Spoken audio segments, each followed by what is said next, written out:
He wasn't the kind of man who walked into a room and made the walls tremble. No shouting, no bravado.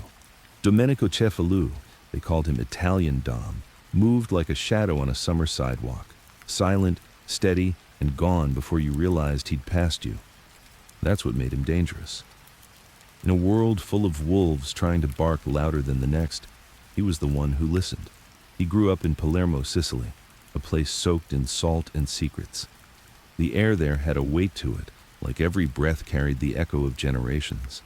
Old men with cigarette fingers playing cards, women scrubbing blood from aprons that never came clean.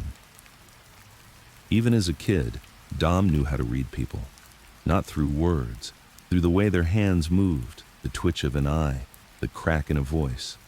He never interrupted, never rushed. That's something the Americans never understood. When he first stepped off the boat in New York, the city was choking on ambition. Brooklyn smelled like hot bread and sweat, and the docks never stopped moaning under the weight of crates and corpses. He was just 21, barely taller than 5'7", with that quiet Sicilian squint like the sun had been staring him down his whole life. No family here. Just a distant cousin in Bensonhurst who ran numbers for a man everyone feared but no one named. That cousin, Antonio, he tried to push Dom into a butcher's job. "You're small," he told him. "You ain't got the muscle for this side of life." But Dom wasn't interested in swinging cleavers. He wasn't interested in anything loud. He just watched, listened. At night, he'd sit outside Antonio's place, cigarette burning low, watching the men come and go from Sal's Pizza 2 blocks over. The real meetings happened in that back room, under the hum of an old icebox and behind a door that was never locked but always guarded. Dom never forced his way in. He didn't ask for favors. He just started doing things that needed doing. The books for Antonio started making more sense. The routes became tighter. The payouts smoother. Nobody asked him. He just knew. And before long, they started noticing. He got his first job from the Gambinos without ever shaking a hand. A man named Carmine, wide jaw, sharp suit, and a limp that came from a knife in Naples, dropped a paper bag in front of Dom one night outside Sal's. "Take this to Lucia's on 9th. Don't talk to nobody, don't peek, don't ask questions." He didn't, and when he came back there was no thank you, no handshake. Just a nod. That nod meant more than 100 words. It meant he'd passed. Years passed like cigarette smoke, slow, curling, and easy to forget unless you were looking. Dom stayed in the background, never once raised his voice. While other guys were making messes to prove they mattered, Dom was cleaning them up before anyone noticed. Quiet power. That's what he built. And when the old guard started falling, Fat Tony from Queens, Johnny Hands after the Fed sting, even Big Frankie who ran Staten Island with a belt of bodies, Dom didn't move. He didn't take over. He didn't speak out. He just waited. Because he knew something they didn't. The ones who rush for the crown usually die before they sit on the throne. The family started calling him Il Fantasma, the ghost. Not because he disappeared, but because he was always there, just outside your vision, pulling strings while everyone else was too busy playing tough guy. And when he finally stepped up, not by choice, but by silence, the streets didn't cheer. The streets listened. He wasn't feared the way Gotti was. Gotti loved the camera. Dom hated it. Gotti wore diamonds. Dom wore shadows. But the men who knew, the real ones, the ones who had seen the inside of a car trunk and walked away, they said Dom was colder. Not cruel, just still. Like a lake that looks peaceful right before it swallows you whole. And maybe that's why the blood started up again.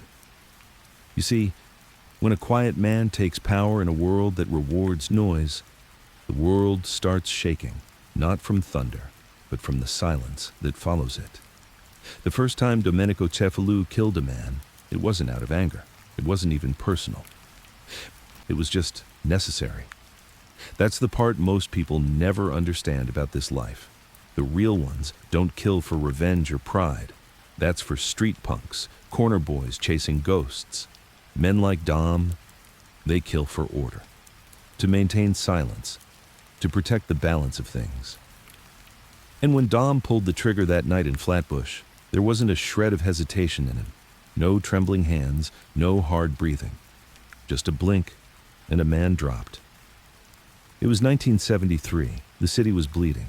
Drugs were flooding in faster than the dock unions could offload crates, and the Gambinos were split down the middle. Half of them wanted to expand fast, push heroin, cash in like the Colombians. The other half? The old-school Sicilians, the ones with rosary beads in one pocket and razor blades in the other. They knew drugs brought heat, and heat brought the feds. Dom was one of them, not by ideology, by instinct. The quiet man knows that attention is the first step toward destruction. The problem was a guy named Lenny Russo, an earner with no leash and no brakes. Lenny was loud, flashier than his wallet could afford, snorting coke off diner tables and bragging about shipments in front of waitresses who remembered everything. He wasn't stupid. He was reckless, and that's worse. Carmine, who still ran things back then, barely, called Dom one evening, told him to meet at the fish market under the Brooklyn Bridge. It was pouring that night, not a drizzle. A biblical kind of rain, the kind that made the rats float in gutters and shut down corner stalls. Dom showed up with his collar up and his hands bare. No umbrella, no coat. Just a thin black shirt and shoes that never splashed. Carmine leaned against a stack of crab cages, eyes sunken, nose red from whatever he'd been drinking or snorting. "You hear about Lenny?" Dom nodded. "He's got to go." Another nod. No argument, no back and forth. Carmine liked that about Dom. With the other guys, there were always questions. "You sure? Can we talk to him first? What if we scare him?" All noise. Dom wasn't built for noise. He was built for results. The next night, Lenny's Cadillac was found idling in an alley off East 15th Street, headlights still on, radio humming some soft Sinatra tune. Lenny was in the driver's seat with a neat hole in the side of his head, eyes open like he'd been halfway through a joke. They never found the shell. Dom always picked up his brass. There were whispers, sure. A few guys thought it was too clean, too surgical.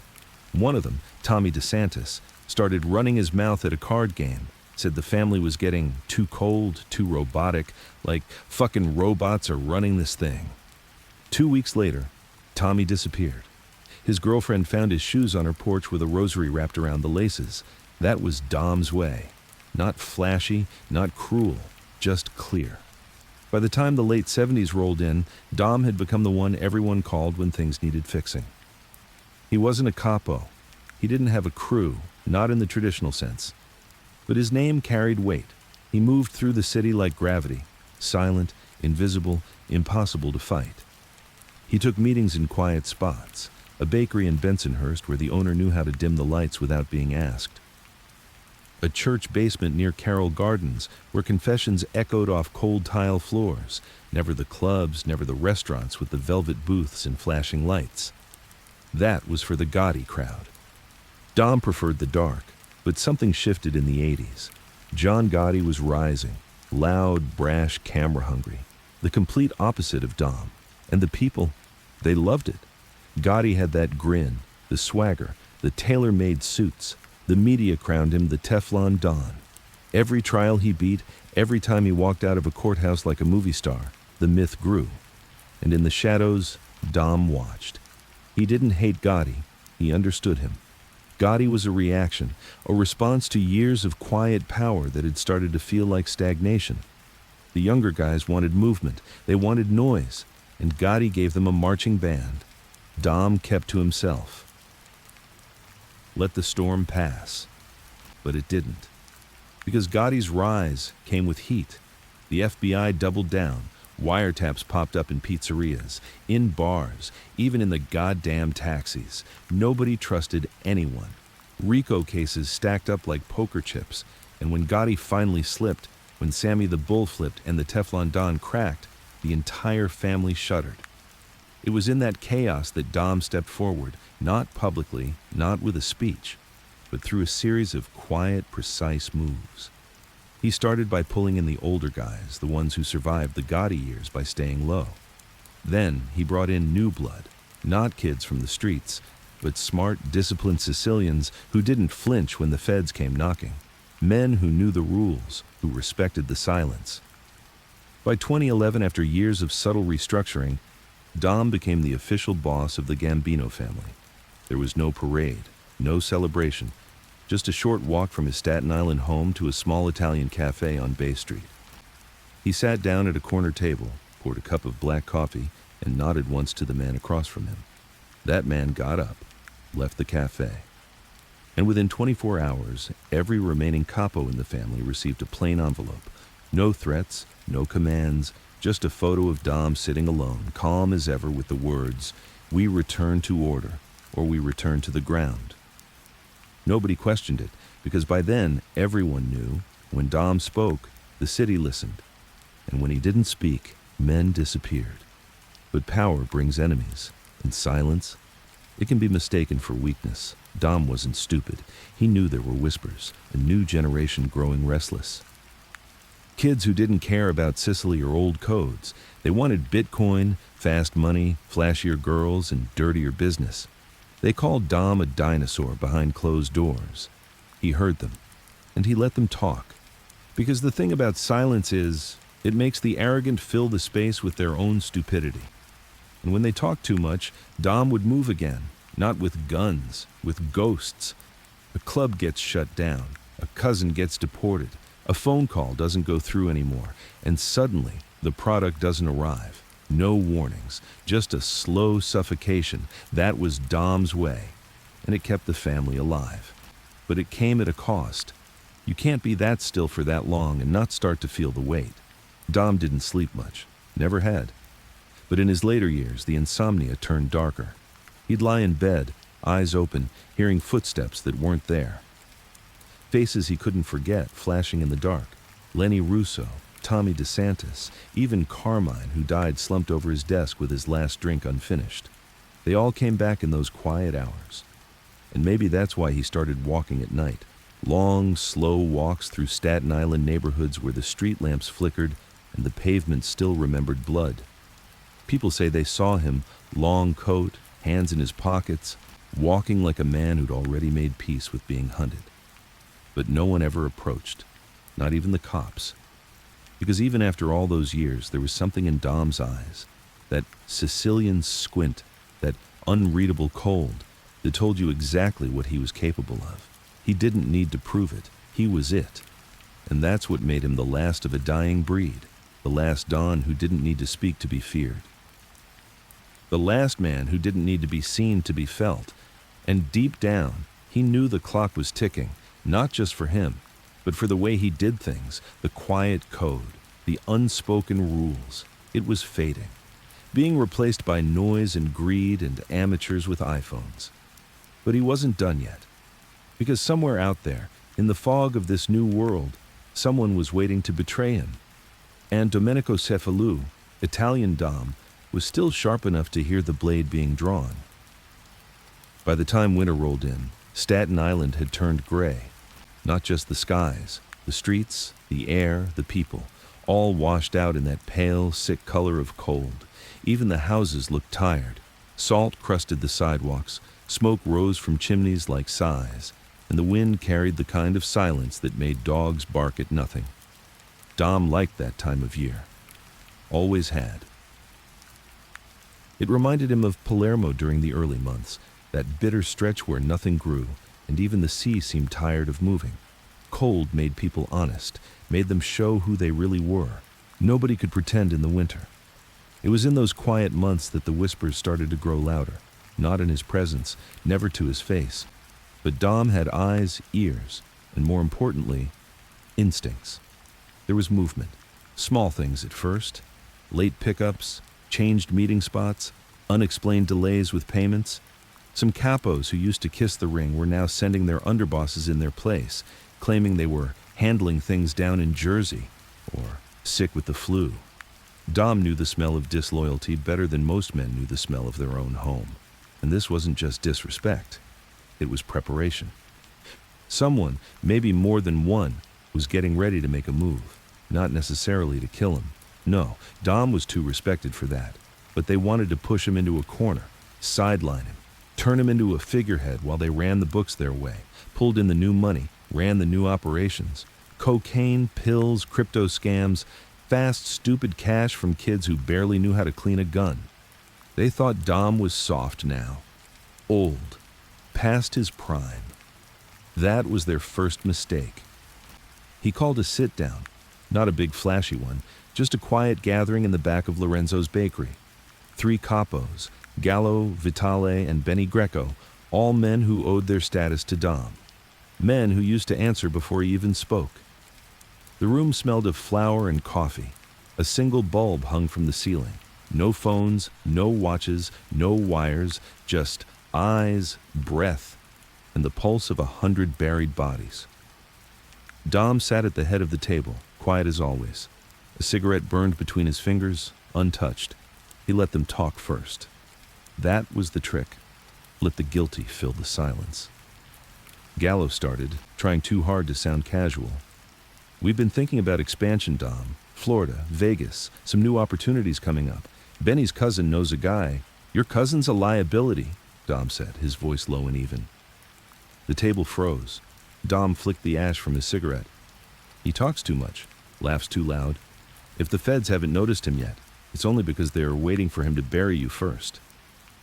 Benny looked down at the table. Didn't argue. Vitale tried to pivot. Dom, we respect you. You know that. But the game's changing.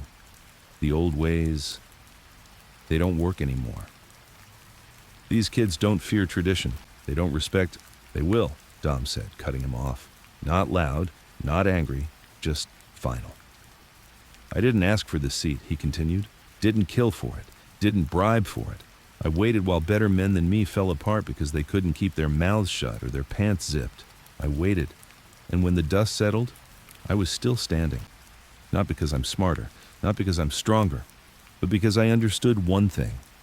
Power lives in silence. The room was quiet. You could hear the hum of the refrigerator outside the room. Dom leaned in slightly. You boys want to run Vegas, Florida, crypto? Fine. But you'll do it with respect, with discipline, and with my blessing. Otherwise, he let the pause hang. I'll remind everyone why I was called the Ghost long before I was ever called the Don. He didn't need to say anything else. The sit-down ended without a handshake, without a smile. Just nods and the sound of chairs sliding back. Dom sat there a moment longer after they left, staring at the candle burning beside the espresso machine. He didn't trust any of them anymore, but he didn't fear them either. Later that night, he called an old contact, a man named Matteo. Matteo wasn't in the life anymore. He was supposed to be retired, living up in Vermont, working on classic cars, staying out of sight. But Dom didn't believe in retirement. Not really. You don't walk away from a life like this. You just go quiet until someone calls you again. The phone rang twice. Yeah, Matteo's voice was rough, like gravel in winter. You still have the safe house on Long Island? Dom asked. Pause, then. Yeah, why? I'm sending someone there. Who? My nephew, Salvatore. Matteo chuckled softly. Didn't know you had a nephew. Neither does most of the world. Another pause. I'll keep the lights off, Matteo said, then hung up. Salvatore Cefalù wasn't a kid anymore. He was 34, lean, with a face that always looked like it had just walked out of a fight. He wasn't loud, but he wasn't Dom. He had that quiet rage that hadn't found a purpose yet. Dom had kept him out of the life as long as he could, made him work construction, kept him in the union, told him stories about Sicily instead of murder. But some things can't be buried forever. Salvatore showed up the next night wearing a black hoodie and a look of confusion. You said you never wanted me near this, he said, stepping into Dom's study. Dom poured him a drink. No smile. I don't, he said. But the family's shifting. They're trying to push me out. And if they do, they'll wipe out every trace of me, including you. Salvatore sipped the whiskey, slow. So what do you want me to do? Dom looked at him, really looked. I want you to listen, watch, and wait. That's it? For now, Salvatore frowned. And after? Dom leaned back in his chair. After? You decide what kind of man you want to be. A shadow? Or a target? The next few weeks moved like fog. Dom pulled back from public view, let the younger capos think they were winning, let them play their games. He started shifting money into harder-to-trace holdings, real estate under dead men's names, cash businesses in obscure neighborhoods. He moved trusted men into low-level positions where they wouldn't draw attention, but could pull strings if needed. He was building a second skeleton beneath the skin of the family. Something deeper, older, a return to the roots. But every day the tension grew. He could feel it. In the silence between phone calls, in the way men avoided eye contact at gatherings, even in church. Someone was waiting. And then, on a cold Sunday morning, it happened. He was walking out of St. Anthony's, the collar of his coat turned up against the wind. An old lady handed him a paper bag, pretending it was a thank you for a donation. Inside wasn't bread or cookies. It was a photo of Salvatore, standing outside Matteo's safe house, smiling. Behind him, in the blurry background, was a figure Dom recognized. Vitale. The bastard had found him. That wasn't just a warning. That was a declaration. Dom stood on the church steps, the bells tolling behind him, his fingers clutching the photo so tightly the edges cut into his skin. The war hadn't started yet, but it was coming. And this time, it wouldn't be fought with bullets. It would be fought with silence, with whispers, with ghosts. And Domenico, Italian Dom, Cefalù, was still the quietest killer alive. The photo didn't burn. Dom tried, lit a match in the kitchen sink, held the corner to the flame, waited for it to curl up like dry paper. But it didn't. The fire danced for a second, blackened the edge, then fizzled out like the thing had no soul. He stared at it again. Salvatore. His only blood. Standing like a damn idiot, arms loose at his sides, grinning like a man who didn't know his name was already whispered on kill lists. And behind him, blurry but unmistakable, was Vitale. Dom didn't move, not right away. He just stood there, hands flat on the counter, letting the coldness of the marble seep into his skin. His mind didn't race. It slowed. Slowed until every second became deliberate, controlled, calculated. That's how he'd survived so long. When the rest of the world panicked, he paused. He poured a single shot of espresso, black, no sugar. Took it to the study, sat down in the same worn leather chair he'd been using since '89. The photo lay in front of him, anchored by a crystal ashtray full of cigarette butts. He'd seen betrayal before. Men folding under the weight of ambition, pressure, greed. He'd watched cousins set up cousins, watched fathers turn on sons. This life wasn't built on trust. It was built on the illusion of it, a tightrope of silence and shared secrets. But this was worse. Vitale had reached into him, past the soldiers, past the capos, straight into Dom's bloodline. He could almost hear the message hidden in that image. You're not untouchable anymore. The call to Salvatore came late. No greetings, no questions. You alone? Dom asked. Yeah, I'm at the house. Don't move, don't answer the door, don't touch the phones. Something wrong? Dom closed his eyes for a second. Everything's wrong. There was a pause. Then Salvatore's voice dropped. Did I do something, Uncle? No, Dom said, not yet. He hung up. Because this wasn't a conversation. This was a test. Dom needed eyes, but not the ones everyone else used, not the young ones with new names and flashy watches. He needed someone old. Someone invisible. Someone that time had forgotten, or better yet, someone who had forgotten himself. And he knew exactly where to find him. He left Staten Island at dawn. No driver, just his old Lincoln, the same one he used when things needed to be done quietly. Windows tinted, plates changed. The kind of car that never showed up in traffic cams. He drove across the Verrazano Bridge, over into Brooklyn, and dipped down into Gravesend, where the houses still had iron fences and saints on the lawn. He parked outside a crumbling brick duplex. The mailbox was stuffed. The curtains hadn't moved in weeks. He knocked once, waited, knocked again. No answer. He stepped back, looked at the alley, then tapped the window twice. Light, specific, like a code. A minute later, the door opened. Barely. The man inside was a ghost. White hair, deep creases in his face, one eye cloudy from old damage. He looked like he'd been living on canned soup and paranoia, but his voice, still sharp. "You shouldn't be here, Dom." "I'm not here," Dom said. "This is a dream." The man opened the door.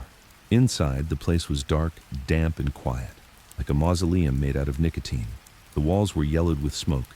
Newspapers from the 2000s were stacked in corners. An old rotary phone sat unplugged on a side table. "Why now?" the man asked. "You need a ghost?" Dom nodded. Vitale made a move. The man let out a soft whistle. "He's got balls. Didn't think he'd come after you like that." "He didn't. He went after my nephew." The old man stiffened. "That's worse." "Exactly." Dom sat down. No small talk. No catching up. "I need eyes on the inner circle," he said. "Capos, soldiers. Anyone you recognize from the old days." The man, his name was Frankie Pirelli, once known as Frankie Ghost, scratched his stubble. "You're asking me to come out after 20 years. You know what that means?" Dom looked at him. "Yeah, it means I'm at war." Frankie nodded. Then he stood up and walked to a small drawer beneath a bookshelf, pulled out an old .38, checked the cylinder. Loaded. "I'll start in Bensonhurst," he said. "There's a poker game at Rizzo's. I hear things there." Dom handed him an envelope. "Burn the cash after. I'm not paying you." Frankie smiled. "Never expected you would." Back in Staten Island, Dom sat at his desk, surrounded by silence that felt more like pressure than peace. He'd built this empire brick by brick, but quietly, in the shadows where things were sturdy. Now the walls were shifting, and every voice felt like it echoed with betrayal. He didn't fear death. Not really. Not anymore. He feared noise, the kind that came after a dynasty fell. 2 nights later, Frankie called. He didn't say hello. "They're meeting in Bay Ridge," he said. "Tonight. Warehouse near the water. Vitale, Gallo, a few others. No soldiers. Just them."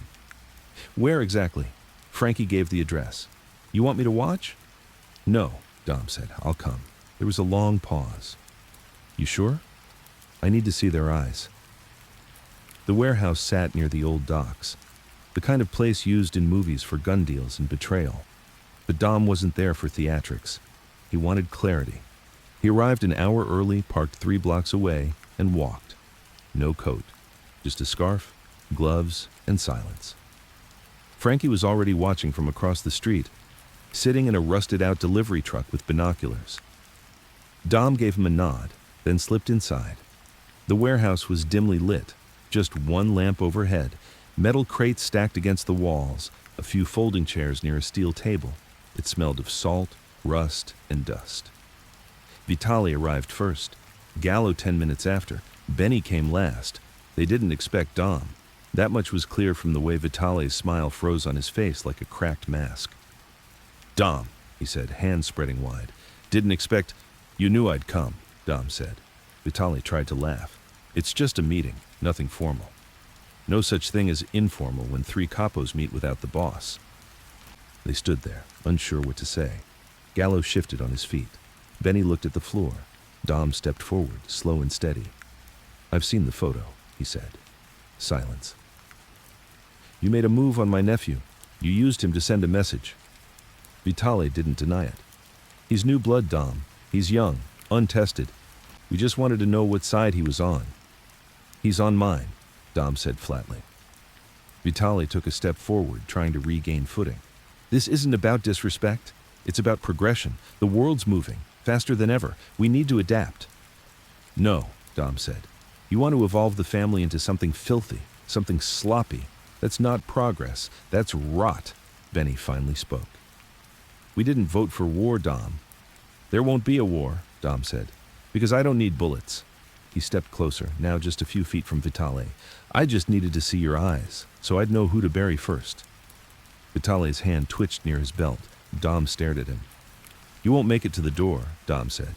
"You know that, right?" Vitale didn't move. Dom turned to Gallo. Leave now, and maybe I forget you were here.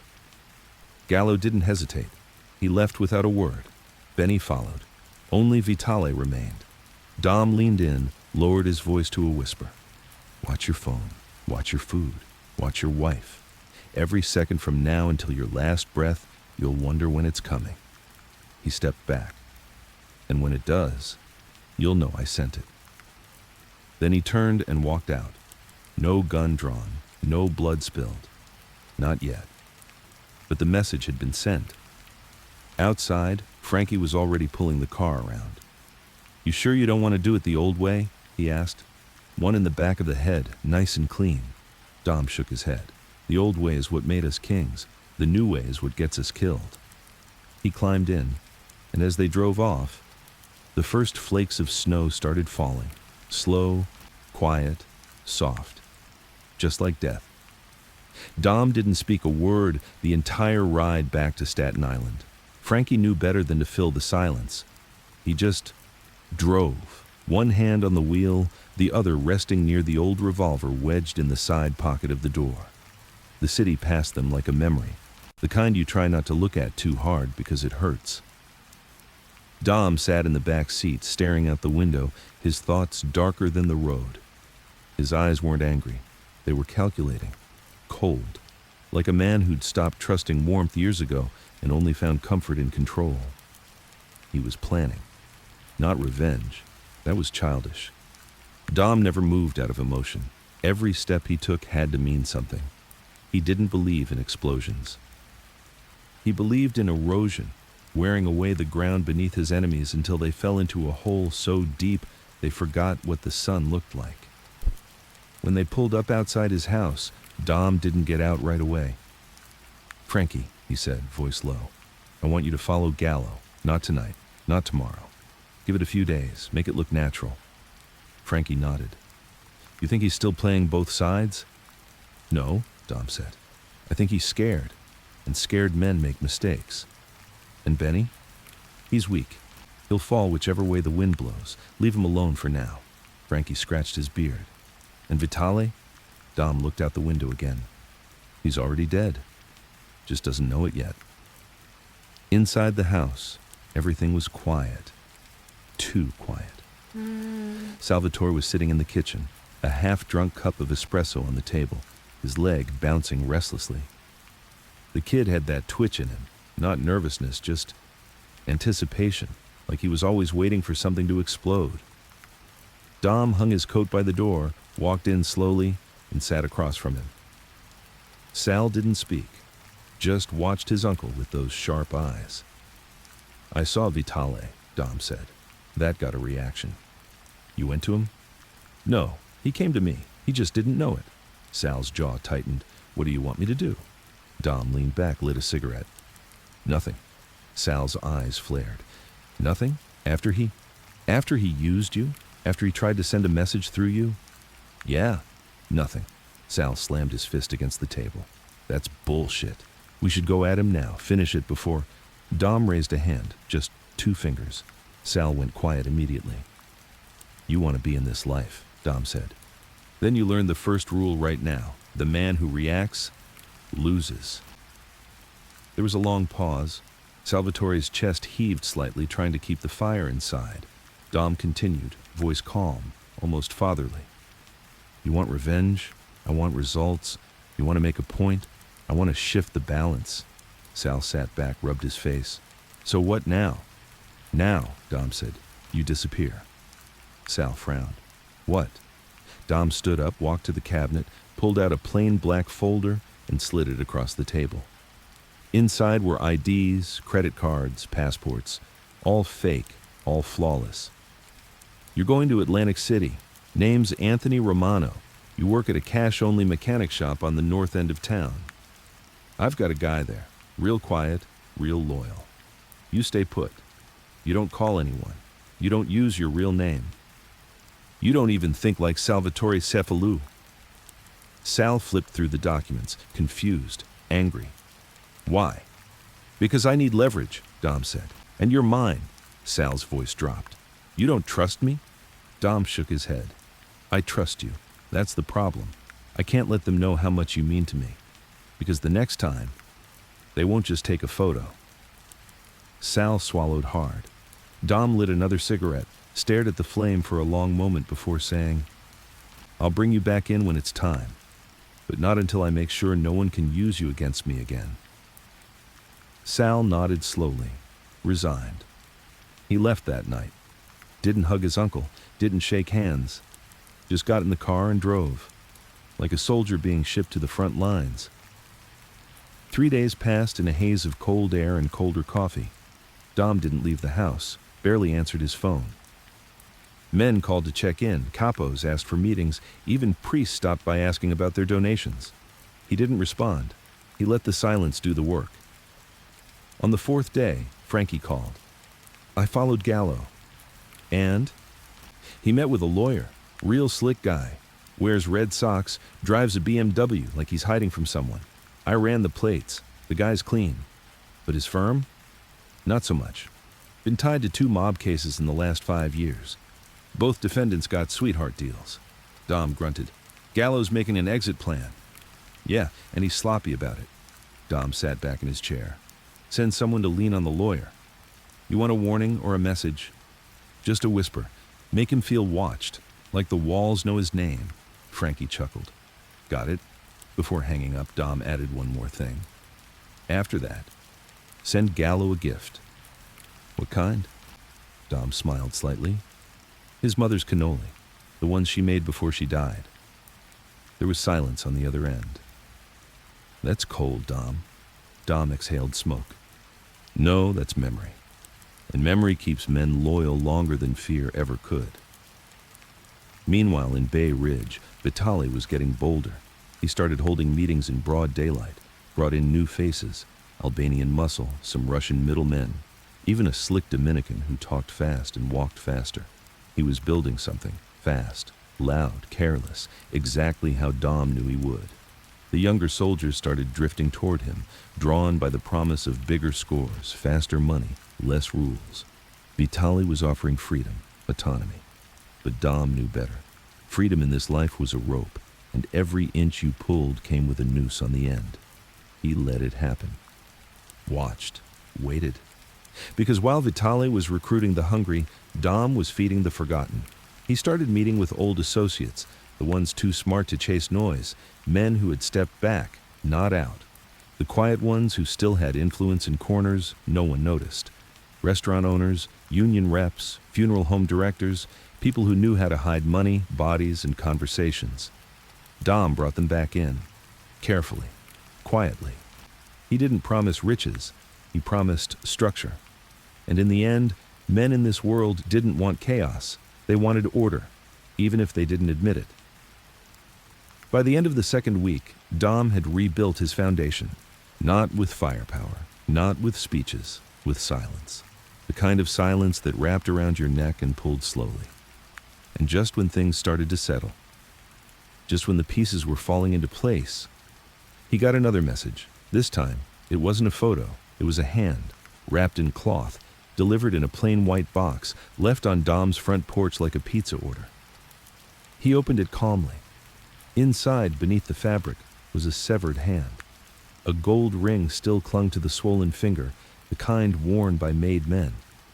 Dom recognized it instantly. It belonged to Carlo, one of the oldest soldiers in the family, loyal, quiet, a man who'd once taken a bullet for Dom without flinching.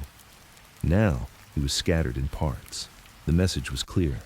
Vitali wasn't just building power, he was declaring war, and this time, he'd drawn first blood. Dom didn't flinch. He just took the ring, cleaned it with a cloth, and placed it in his drawer, next to the rosary, next to the knife. There were no tears for Carlo. Dom didn't believe in funerals, not for men like them. In their world, you died long before the body dropped. You died the first time you pulled the trigger. You died the first time you buried a man at midnight with no prayers. You died every time you lied to your mother, told your wife you were just out late with the boys. By the time death came for real, there wasn't much left to bury anyway. But still, Carlo didn't deserve to go out in pieces. Dom sat at his desk, the box still open beside him, that hand wrapped again in cloth. A hand that once lit his cigarettes, carried his messages, pulled the trigger only when necessary. Carlo was never loud, never greedy, a soldier in the truest sense. And now, he was a warning. Vitale had crossed the line. Dom had given him rope, watched him run with it, build with it, choke on it. But this was an open challenge. This wasn't ambition anymore. It was war. And the worst part, Dom could feel the fear creeping in, not his own. He'd made peace with dying years ago, but the fear in the air, the kind that stuck to the skin of the old guard. The way Frankie didn't answer his calls right away. The way his drivers started asking questions. The way the capos who once brought envelopes now sent silence. They were watching the tides shift. And Dom had to act before he was swept away. That night, he made the call. It wasn't a phone call. It was a signal, one he hadn't used in decades. He took a slip of red cloth and tied it around the gate of an old auto garage in Sheepshead Bay. The cloth flapped in the wind like a flag. To most, it meant nothing. To a few, it meant everything. That red cloth meant the quiet dawn was summoning the old ones, not just Frankie, not just his loyalists, but the ghosts. The men who had retired without retiring, men who lived behind deli counters, managed low-end pawn shops, ran fishing boats, men who used to make the city bleed before Gotti made it dance for the cameras. By morning, they had arrived. 5 of them, all gray, all forgotten, all deadly. Frankie was already there, sitting in the corner, smoking a cigar he could barely afford. First through the door was Bep the Bolt Marchesi, a former enforcer from the Bronx who used to rip off car doors with his bare hands. Then came Enzo Ricci, short, bald, with fingers stained from garlic and gunpowder, a man who once ran hits out of a bakery. Luigi Ferrara, known only as Louis Two Bites, followed, not because he was vicious, but because he always chewed twice before swallowing. Even when the room was on fire, he was the most patient killer Dom had ever met. And finally, Maurizio Costanzo, who hadn't been seen since 1996. Rumor was he died in a car bomb. Truth was, he planted the bomb and used the chaos to vanish. They didn't hug. They didn't greet. They sat. Dom stood at the head of the garage, the smell of oil thick in the air, the red cloth still flapping behind him. "I didn't bring you here for nostalgia," he said. "I brought you here because a cancer's growing inside the family." They listened. No one interrupted. That was the difference between the old ones and the new blood. The new ones talked before thinking. The old ones knew silence was a blade. "Vitale," Dom said. "He's building something sloppy, flashy, dangerous. He's killing soldiers now. Sending pieces of them to my door." Frankie leaned forward. "He's got new muscle. Albanians, Russians, outsiders." Dom nodded. "And the capos? They're watching, waiting, seeing which way this swings." Enzo lit a cigarette, one eye twitching. "You want us to go loud?" Dom shook his head. "Not yet. I want whispers. I want pressure. I want you to tighten the noose without letting him feel it." Beppe cracked his knuckles. "And when he does feel it," Dom looked each of them in the eye. "Then we remind him why the streets feared silence more than bullets." They understood. This wasn't about bodies. This was about presence. The quiet men, the ones people forgot, were moving again. The first move was money. Dom sent Enzo and Louis to intercept Vitale's cash route through Brighton Beach. Not with guns, with information. They didn't rob the truck. They didn't threaten the drivers. They paid off the city inspector to shut down the bakery that cleaned Vitale's money. Within a week, 3 of Vitale's fronts were frozen, not destroyed, just tangled in legal tape so tight even the Russians couldn't pull free. Vitale felt it. He started sweating. Dom knew because the next message came wrapped in urgency, a bottle of Chianti left at Dom's old safe house with a note tucked inside. "We can still fix this." Dom didn't respond. That was the response. Then came the disappearances, not murders, just removals. One by one, Vitale's men started going dark. An Albanian lieutenant vanished during a cigarette run, left his car running outside a diner, never came back. A Russian middleman stopped answering calls, last seen at a massage parlor. His phone was later found in the Hudson. They weren't dead. Not all of them anyway. But they were gone. And Vitale? He started unraveling. Dom watched from a distance, like a hunter watching a wounded animal spiral. Frankie reported back daily. He's paranoid, checking his food, changing cars every few hours, thinks everyone is in on it. He's right, Dom said. But just as Dom was tightening the noose, something unexpected happened. One of his own disappeared. Louis Two Bites. Vanished on a Tuesday. Went out to meet a contact at a Queens scrapyard. Never came back. Frankie found his car still running, his coat on the seat, a smear of blood on the passenger window. Dom stood over the vehicle, gloves on, face blank. "It's a message," Frankie said. Dom nodded. "He found out we were circling him." Frankie squinted at the blood. "You think he's still alive?" Dom didn't answer. Instead, he turned to Beppe. "I want eyes on Vitali 24 hours a day. I want to know who he talks to, who he sleeps with, who wipes his nose. I want to know what kind of socks he wears and what time he takes a piss." Beppe nodded. Frankie stepped closer. "You thinking what I'm thinking?" Dom took one last look at the blood before walking off. "He's forcing our hand." That night, Dom returned home and poured himself a drink. Bourbon, no ice. He didn't sit. He stood at the window, watching the wind move the branches of the tree in his yard like they were whispering. He pulled out a photo from his drawer. Salvatore, younger, smiling, innocent. He flipped it over. On the back in faint ink were the words, "A tree that forgets its roots falls in silence." His father wrote that. Dom hadn't thought of his father in years, but tonight it came back. The old Sicilian voice, the stern warnings, the sharp discipline, the lessons carved into skin, not just memory. His father believed in power, but not loud power. Power that lived in restraint, in patience. Dom had followed that his whole life. But now patience was being mistaken for weakness, and that was something Dom couldn't allow. Not if he wanted Salvatore to inherit something worth surviving for. So he made a decision. One final move. A ghost returning to flesh.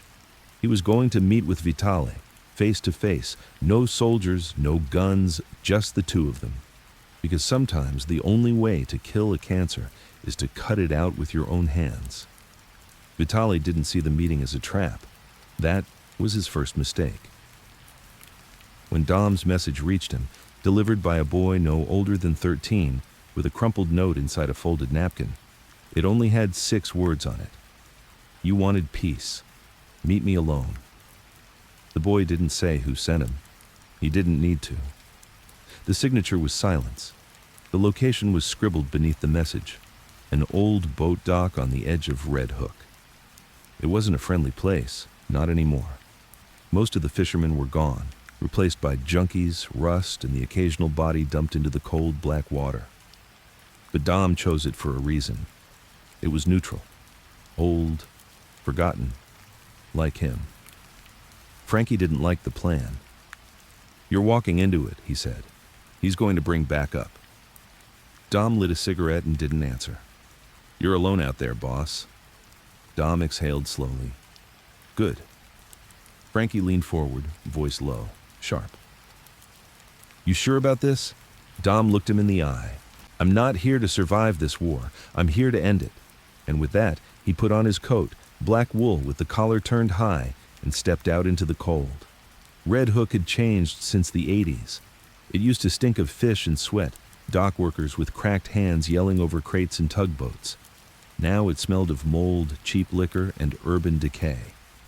The wind bit through your clothes, and the streets whispered of things that should have stayed buried. Dom walked slowly, each step steady, deliberate. His shoes tapped on the cracked pavement. No rush, no fear, just rhythm. The rhythm of a man who'd already made peace with every possible ending. When he reached the dock, he saw the shape waiting for him. Tall, wide-shouldered, standing near the edge of the pier with both hands in his coat pockets. Vitale, hair slicked back, Expensive shoes, gold ring glinting in the moonlight. Typical. He turned when he heard Dom's footsteps, that smirk plastered on his face like it had been tattooed there. Well, look who finally came out of the shadows. Dom didn't smile. He stepped forward, his hands bare. No gun, no backup. Vitale raised an eyebrow. You serious right now? Dom stopped 10 feet away. Are you alone? Vitale laughed, shrugged. Depends what you mean by alone. Dom's eyes narrowed. Vitale noticed. Relax, I came by myself. My guys are close, but they ain't watching. I figured, if you wanted to talk, I'd hear you out of respect, you know? No, Dom said quietly. Out of fear. Vitale's smirk faded for a second, but he covered it with another chuckle. You really think this is about fear, Dom? You're the past. I'm the future. You built something real. I'll give you that. But you kept it in a cage. You chained it with rules, silence, old school codes. That don't work anymore. Dom didn't respond. Vitale stepped closer. Do you know how much money I made last quarter? Off just one pill route? More than your whole operation pulled in during the last year. Still, Dom said nothing. Vitale spread his arms like a preacher in front of a pulpit. These kids today, they don't care about honor. They want speed, movement. They want something to fear, not some ghost who hides behind shadows and poetry. Dom looked past him at the water. Calm, cold, still. You think noise is power, Dom said finally. Vitale nodded. It is. You make enough noise, people listen. Dom shook his head slowly. No. You make enough noise, people watch. And the more they watch, the less you own. Vitale snorted. So what now? You came out here to lecture me? You think you can stop this from happening? Dom stepped forward, his voice cold and clear. It's already stopped. You just haven't noticed yet. Vitale's jaw tightened. Dom continued. Your money routes? I've shut 3 of them down. Your soldiers? Half of them are ghosts now. Gone. The Albanians? I've got their cousins flipping on you in Jersey. The Russians? They don't trust you. They're already talking to me. Vitale stared, his mask slipping. You're bluffing. Dom took another step forward, slow like a tide rising. You're a man with a match standing in a room full of gas, and I'm the one who turned off the lights. For the first time, Vitale looked shaken, just a little, but Dom saw it. That flicker of doubt, and that was enough. Dom leaned in, his voice dropped to a whisper. You sent me a hand. You thought that meant something, but I've seen better men than you fall apart over far less. Vitale's voice came out like a growl. Then why am I still breathing? Dom locked eyes with him. Because I want you to see it crumble. I want you to stand in the ruins of everything you built and realize none of it was ever yours. He paused. Then, I'll take your breath. Vitale clenched his fists. You think you can scare me with riddles? No, Dom said, turning his back. I don't need to scare you. He walked off the pier, didn't look back, didn't flinch. He didn't need to see Vitale's face to know he'd won. He'd planted the seed. And the seed was doubt. Back in the car, Frankie was waiting in the driver's seat. Well? He's unraveling, Dom said. Frankie nodded. Good. How long do we let him spiral? Until he begs. Frankie lit a cigarette. And if he doesn't? Dom looked out the window as they drove off. Then we bury him next to his ambition. The next 48 hours moved like a slow drip of poison. Vitale started snapping at his men, accused one of stealing, beat another half to death with a pool cue. He changed his safe house 3 times. His phone was tracked. His own lawyer stopped answering. Then, one morning, his girlfriend was gone, disappeared, left a note with no words, just a pack of pills taped to it. Dom had made her vanish, of course, didn't hurt her. Just sent her far enough away that Vitale would feel the absence like a cold bed in the middle of winter. He was unraveling. And Dom, he was sharpening the knife. But then, something changed. Vitale struck back, not with guns, with something worse. He leaked names, not to the press, to the feds. 2 mid-level earners in Dom's structure got picked up. One of them flipped within 24 hours. Dom felt the walls shake just a little.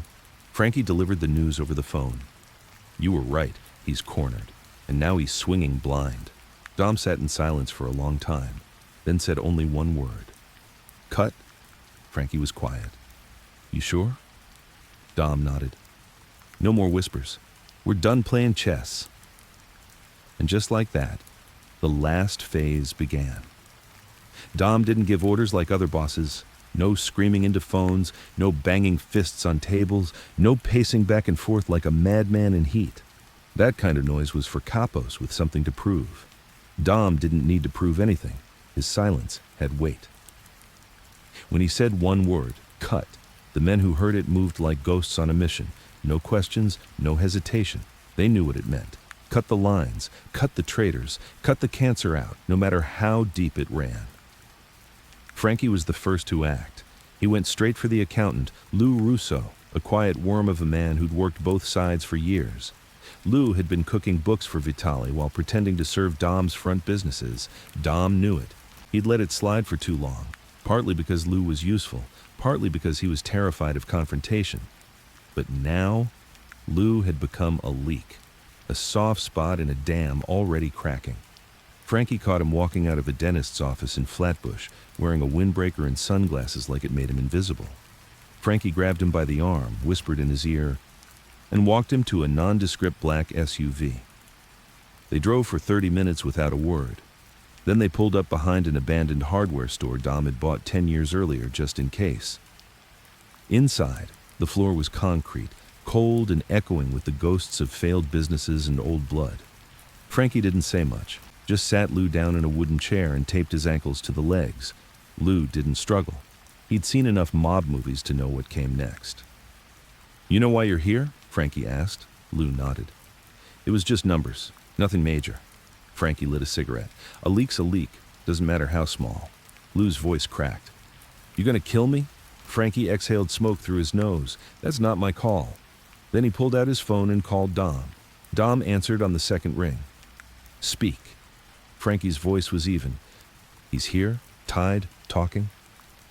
Dom paused for a moment, staring out the window of his Staten Island home. It was raining again. Cold, slow rain that soaked through coats and memories alike. "Take his left hand," Dom said finally. Frankie nodded. "Done." Dom hung up. That was it. No explanation, no speech. Just a simple sentence that would echo in Lou's ears until the day he died, if he lived long enough to hear anything again. Meanwhile, Dom was working on the next part of the plan, financial isolation. It was one of the oldest strategies in his book. You don't destroy a man by putting a bullet in his head. You destroy him by choking the life out of everything around him. Slow, quiet, efficient. Like strangling someone in their sleep. Vitale's operations ran through a complicated web of fake companies, offshore accounts, and shell corporations. But Dom had been watching, waiting. And now that it was time to cut, he sent his best mind into the fray. Marco Ferri, a forensic accountant who never spoke above a whisper and kept a crucifix in his sock like some kind of blessing ward. Marco had been hiding in plain sight for years, running tax scams and flipping IRS agents under Dom's payroll. Now, Dom gave him one task: bleed Vitale without touching a drop of blood. Marco smiled, nodded, and vanished into the system like a virus. Within days, Vitale's largest wire transfer was frozen. Within a week, 2 of his holding companies were under audit. By the second week, 3 banks had closed his accounts citing unusual activity. Vitale felt the panic rise like bile. He started withdrawing cash, trying to move weight through backdoor channels. But Dom had closed those too, because this wasn't about attacking. This was about cutting off escape. Back on the street, Beppe the Bolt Marchesi made his move. Vitale had muscle, Albanian goons, jumpy Dominicans, and a few ex-cons who'd trade loyalty for a decent pair of shoes. Dom didn't want to fight them all. He just wanted to break their faith. So Beppe targeted Arben Haksha, Vitale's number 2 in the muscle department. Big guy, loud, liked to make examples. But like most loud men, he lacked a spine when he didn't have a crowd. Babe followed him for 3 days, mapped out his routine. No bodyguards when he went to his mistress's apartment. No lookout when he parked in front of the liquor store in Queens. No backup when he went to the gym at 6 a.m. Beppe waited until the gym. He caught Arbin in the shower, alone. Steam thick in the air. No gun, no words. Just a towel soaked in chloroform and a zip tie to the throat. When Arbin woke up, he was tied to a chair in a garage 2 boroughs over, his face bruised, his fingers broken, his legs untouched. That was intentional. Beppe sat across from him, sharpening a small blade. "You tell Vitali you're out," he said. Arbin spit blood. "Go to hell." Beppe didn't respond. He didn't need to. The next day, Arbin packed a duffel bag and took a bus to Buffalo. Never looked back. When Vitali called, he didn't answer. And just like that, another piece of Vitale's army collapsed. But even as Dom struck from every angle, financial, muscle, psychological, he kept his own crew tight. Tighter than ever. He brought Frankie closer, made him his shadow. Pulled in Enzo and Beppe for nightly meetings at the old butcher shop in Brooklyn, closed to the public, always dim, always cold. They talked in low voices, no phones, no paperwork, just memories and strategies and scars. Dom moved like a chess player 4 moves ahead, but he wasn't playing to win. He was playing to end the game entirely. Then the message came. A real one. Not a threat. Not a hand in a box. A message of surrender. Vitali sent it through an old contact, Carmelo D'Angelo, a former Gambino consigliere who had retired in Jersey and opened a cigar lounge. He hadn't been active in years, but both men respected him. Carmelo showed up at Dom's safe house, dressed in a black coat with a navy scarf, hat in hand. He sat down across from Dom, eyes tired, hands trembling slightly. "He's ready," Carmelo said. "He wants a sit-down. Just you and him. No guns, no soldiers." Dom raised an eyebrow. "He's ready to bend the knee?" Carmelo didn't answer. Dom took a long drag from his cigarette. "He doesn't get to talk now," Dom said. Carmelo looked up. "Then what?" Dom flicked ash into a tray. "He gets to beg."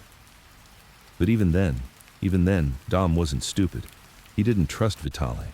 He knew men like him only played humble when they had nothing left to lose, and nothing is more dangerous than a man who sees death as a promotion. So Dom planned one final test. He told Vitali he'd agree to the sit-down, but it would happen on Dom's terms, on Dom's ground, and Vitali would come alone. No weapons, no wires, no games. He gave him the location, an old chapel outside Yonkers, decommissioned in the early 2000s, still maintained by an elderly groundskeeper who owed Dom a favor from a lifetime ago. The chapel had no cameras, no working phones, just stained glass, rotting pews, and air that still smelled of incense and secrets. It was the perfect place for a man to confess before he disappeared. The chapel sat like a forgotten ghost on the edge of Yonkers, half sunken into cracked earth, stained glass dulled with decades of dust and silence. The paint had peeled, the bell hadn't rung in over a decade, and the old oak doors groaned like they remembered too much. But inside, it was still sacred. At least to Dom. Not for religion. He had long since stopped believing in the kind of God that let good men get butchered and cowards rise. No, Dom respected the silence here. The wait. The echo of voices that once begged forgiveness under candlelight, and saints who never spoke. He arrived early, just past 5 in the evening, before the sun could bleed out behind the clouds. The groundskeeper, a mute Sicilian man named Alfonso, greeted him with a nod and vanished into the shadows without a word. Alfonso was the kind of man Dom trusted, not because he was loyal, but because he was simple. He didn't think like the others. He lived without ambition. He just wanted to keep the dead undisturbed. Dom stepped into the chapel, his shoes whispering against the stone floor. The crucifix at the altar was still intact, though the Christ hanging from it looked worn, not with pain, but with fatigue, like even he had grown tired of watching men try to make peace with blood on their hands. Dom sat in the third pew, not at the front, not at the back, right where he could see the whole room. He didn't pray. He just lit a cigarette, let the smoke curl toward the rafters, and waited. Vitale arrived late. Not too late, just enough to make a point. A power move, Dom knew. A reminder that he still thought he had something to negotiate with. His footsteps echoed down the aisle like thunder through an empty canyon. He wore a gray suit that was too clean, too pressed. He was trying too hard. He looked older than Dom remembered. The weeks had carved lines into his face that even his expensive cologne couldn't cover. No guards, no weapon, just him. But Dom could smell the tension on him, the stiffness in his shoulders, the way his eyes scanned every corner before settling on Dom. "You always did like the dramatics," Vitale said as he approached. Dom didn't move. "It's not drama," he said. "It's respect." Vitale snorted. "Funny. You butcher half my crew, choke my income, and then invite me to church." Dom exhaled slowly. "I didn't butcher your crew. I cleaned my house." Vitale sat 2 pews in front of him, turned sideways, leg crossed over knee, trying to seem relaxed. He wasn't. "You made your point," he said, loud and clear. Dom stared at him. "I wasn't trying to be loud. That was you. Flashy suits, loud clubs. You thought the streets would bow to volume. They never have." Vitale tapped his foot against the pew. "So what now? You want me to kneel? Is that it?" Dom leaned forward slightly. "I want you to leave." Vitale blinked. "What?" "I want you out," Dom said. "No blood, no bullets, no fireworks. You walk away, tonight. You disappear from the life. No farewell, no message. Just gone." Vitale stared at him like he'd lost his mind. "You think I'm just going to walk away from what I built, after all this?" Dom flicked ash off his cigarette. "You didn't build anything. You borrowed my name, my structure, my silence, and then you tried to paint over it with noise." Vitale's face darkened. "You don't get to decide who walks away and who rules." Dom's eyes never blinked. "I already did." Silence settled between them. Dust floated through the fading light like ash in still air. Vitale's jaw tensed.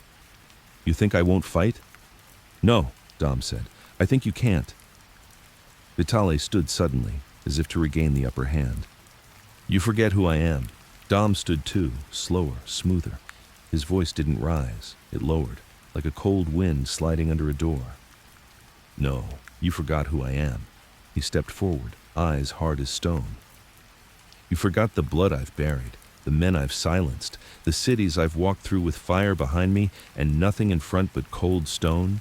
You forgot that I don't rule because I want power." His face was inches from Vitale's now. "I rule because the streets know I'm the last man alive who understands the cost of it." Vitale flinched. Dom backed off, straightened his coat. "You walk away, or you get buried." Vitale swallowed, voice shaky. "If I walk, who takes my place?" Dom turned toward the altar. "No one. That's the point." Vitale didn't give his answer that night. He left without a word, shoulders hunched like a man dragging his own casket behind him. Dom didn't watch him go. He just sat again, in the 3rd pew, and lit another cigarette. His hands were steady, his breathing calm. But behind his eyes, something stirred. He knew Vitale wasn't going to walk. Not yet. Not without one last desperate move. And desperate men always went for the throat. Back in Staten Island, the storm came faster than expected. That same night, just past midnight, Frankie called. He was out of breath. "Dom, it's Sal." Dom's spine stiffened. "What about him?" "He's gone. The house in Atlantic City was hit. Forced entry. No witnesses, no security footage. The guy watching him, Matteo, he's dead. Bullet to the face. Close range." Dom closed his eyes. Salvatore's body? Frankie paused. "Missing." A long silence. Then Dom whispered, "He took the boy." Frankie's voice trembled. "We don't know that yet." Dom's voice dropped even lower. "Yes, we do." The trap had been obvious in hindsight. Vitale played broken, played cornered, let Dom believe he'd already won. And while Dom had been bleeding his money, cutting his allies, and isolating his power, Vitale made one final, quiet move. He went after Dom's blood, his only blood. Salvatore. The message came hours later. A burner phone dropped in Dom's mailbox wrapped in black tape. The screen was cracked, but the video played clearly. It was dark, low light, a basement maybe. Salvatore sat in a chair, hands bound, lip busted, one eye swollen shut. He didn't speak, didn't beg, just stared into the lens like he knew his uncle would be watching. Then Vitale's voice came from off camera. "You wanted me gone, I get it, but I don't disappear for free. You took my men, my money, my life, so I'm taking yours." The screen cut to black. Dom didn't speak for a long time after watching it. He just stared at the phone, fingers lightly tapping the table. Frankie paced behind him, tense. "What now?" he asked. Dom finally looked up, eyes sharp, voice steady. "Now we bury him." Frankie nodded. "You want a crew?" "No," Dom said. "Just the old ones, the originals." He picked up the phone. The next day, 5 men gathered in a butcher shop basement. Frankie, Beppe, Enzo, Maurizio, and Dom. They didn't shake hands. They didn't joke. They didn't speak. Dom stood at the center of the room, chalk lines drawn across the floor like a war map. He pointed. "This is where he's keeping him. Safe house off Flatlands Avenue. Used to be one of ours. He flipped it years ago.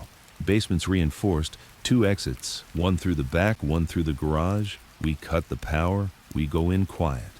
Frankie cracked his knuckles. "You sure the kid's still alive?" Dom stared at the map. "He has to be." Enzo checked his pistol. "What do we do when we find Vitale?" Dom lit a cigarette. "We don't find him." The others paused. Dom looked up. "He finds us." The streets of Flatlands always had a way of turning quiet before the blood hit the pavement. Dom knew that silence. He'd heard it before dozens of times, just before a hit, just before the first scream, just before a life got extinguished like a candle left too long in the wind. It was that eerie kind of quiet, the kind that didn't feel peaceful, just expectant. Like the neighborhood already knew what was about to happen, and all the brick walls and busted street lamps had agreed to look the other way. The sun had set an hour ago, but this job wasn't for the cover of night. This job was for the cover of silence. The safe house was tucked between a shuttered dry cleaner and a pawn shop that hadn't opened in 3 years. A flat-roofed concrete slab with iron bars on the basement windows, a single flickering porch light, and weeds crawling through every crack in the sidewalk like veins in skin. It used to belong to Dom back in the 90s. He used it as a stash spot for high-end weapons and a resting place for men who needed to disappear for a few days without being dead. He remembered the squeaky steps, the cracked tile in the bathroom, the loose wire in the garage that could shock you hard enough to forget your own name. He also remembered the basement, reinforced steel door, double-bolted with a drain in the center of the floor. That's where Vitale would be holding Salvatore, and that's where Dom was going to end this. No words were spoken as the 5-man crew approached. Frankie, Enzo, Beppe, Maurizio, and Dom. No backup, no lookouts. Just the old ghosts, walking like death in overcoats, moving with the rhythm of soldiers who had nothing left to prove and nothing left to lose. Frankie slipped around to the back. Maurizio took the side. Dom led the front with Enzo and Beppe flanking him, pistols tucked tight under their coats. There was no knocking, just a boot to the door. It flew open with a splintering crack. Inside, the house was dark, too dark. No furniture, no ambient noise, no shadows moving. That set off a warning in Dom's chest, a dull throb that he'd learned to respect over the years. The kind of warning you don't ignore unless you're ready to become a memory. He signaled. Beppe moved left, Enzo right. Dom headed straight toward the basement door, slow and steady, heart ticking like a time bomb wrapped in cloth. He reached for the knob. And that's when he heard it. A soft beep. Instinct kicked in. He dropped flat just as the hallway exploded behind him in a flash of white fire and broken plaster. The floor shuddered. Smoke poured into the room like a scream, and somewhere to the left, he heard Beppe shout through gritted teeth. "Trap!" Dom rolled over, coughing smoke, ears ringing. This wasn't a safe house. This was a bait house, and they'd just walked into a carefully laid deathbed. But Dom wasn't new to traps. He didn't panic. He moved. He crawled to the hallway, pulled Beppe from beneath a broken cabinet, checked his pulse, still alive. Bleeding from the temple but conscious.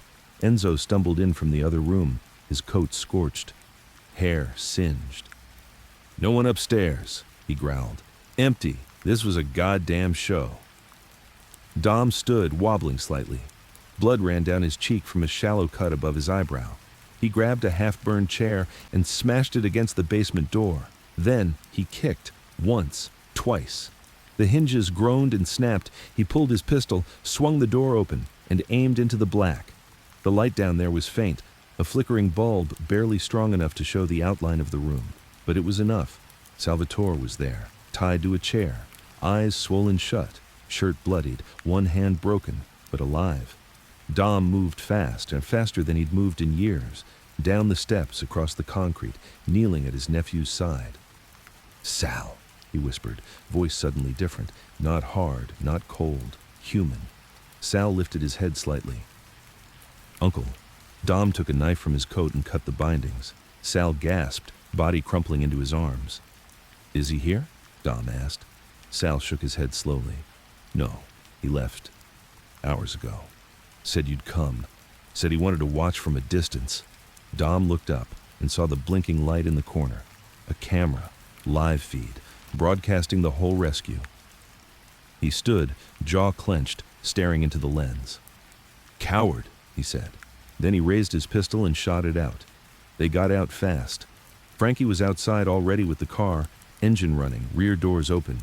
Maurizio covered the alley with a shotgun, eyes darting for shadows. Dom cradled Salvatore in his arms like the boy weighed nothing, laid him gently into the back seat. Then he turned to Frankie. "Take him to Lorenzo's clinic. Don't stop. Don't talk. Don't think." Frankie nodded, gunned the engine, and was gone. Dom stood there in the middle of the street, smoke still curling from the blown-out windows of the house behind him.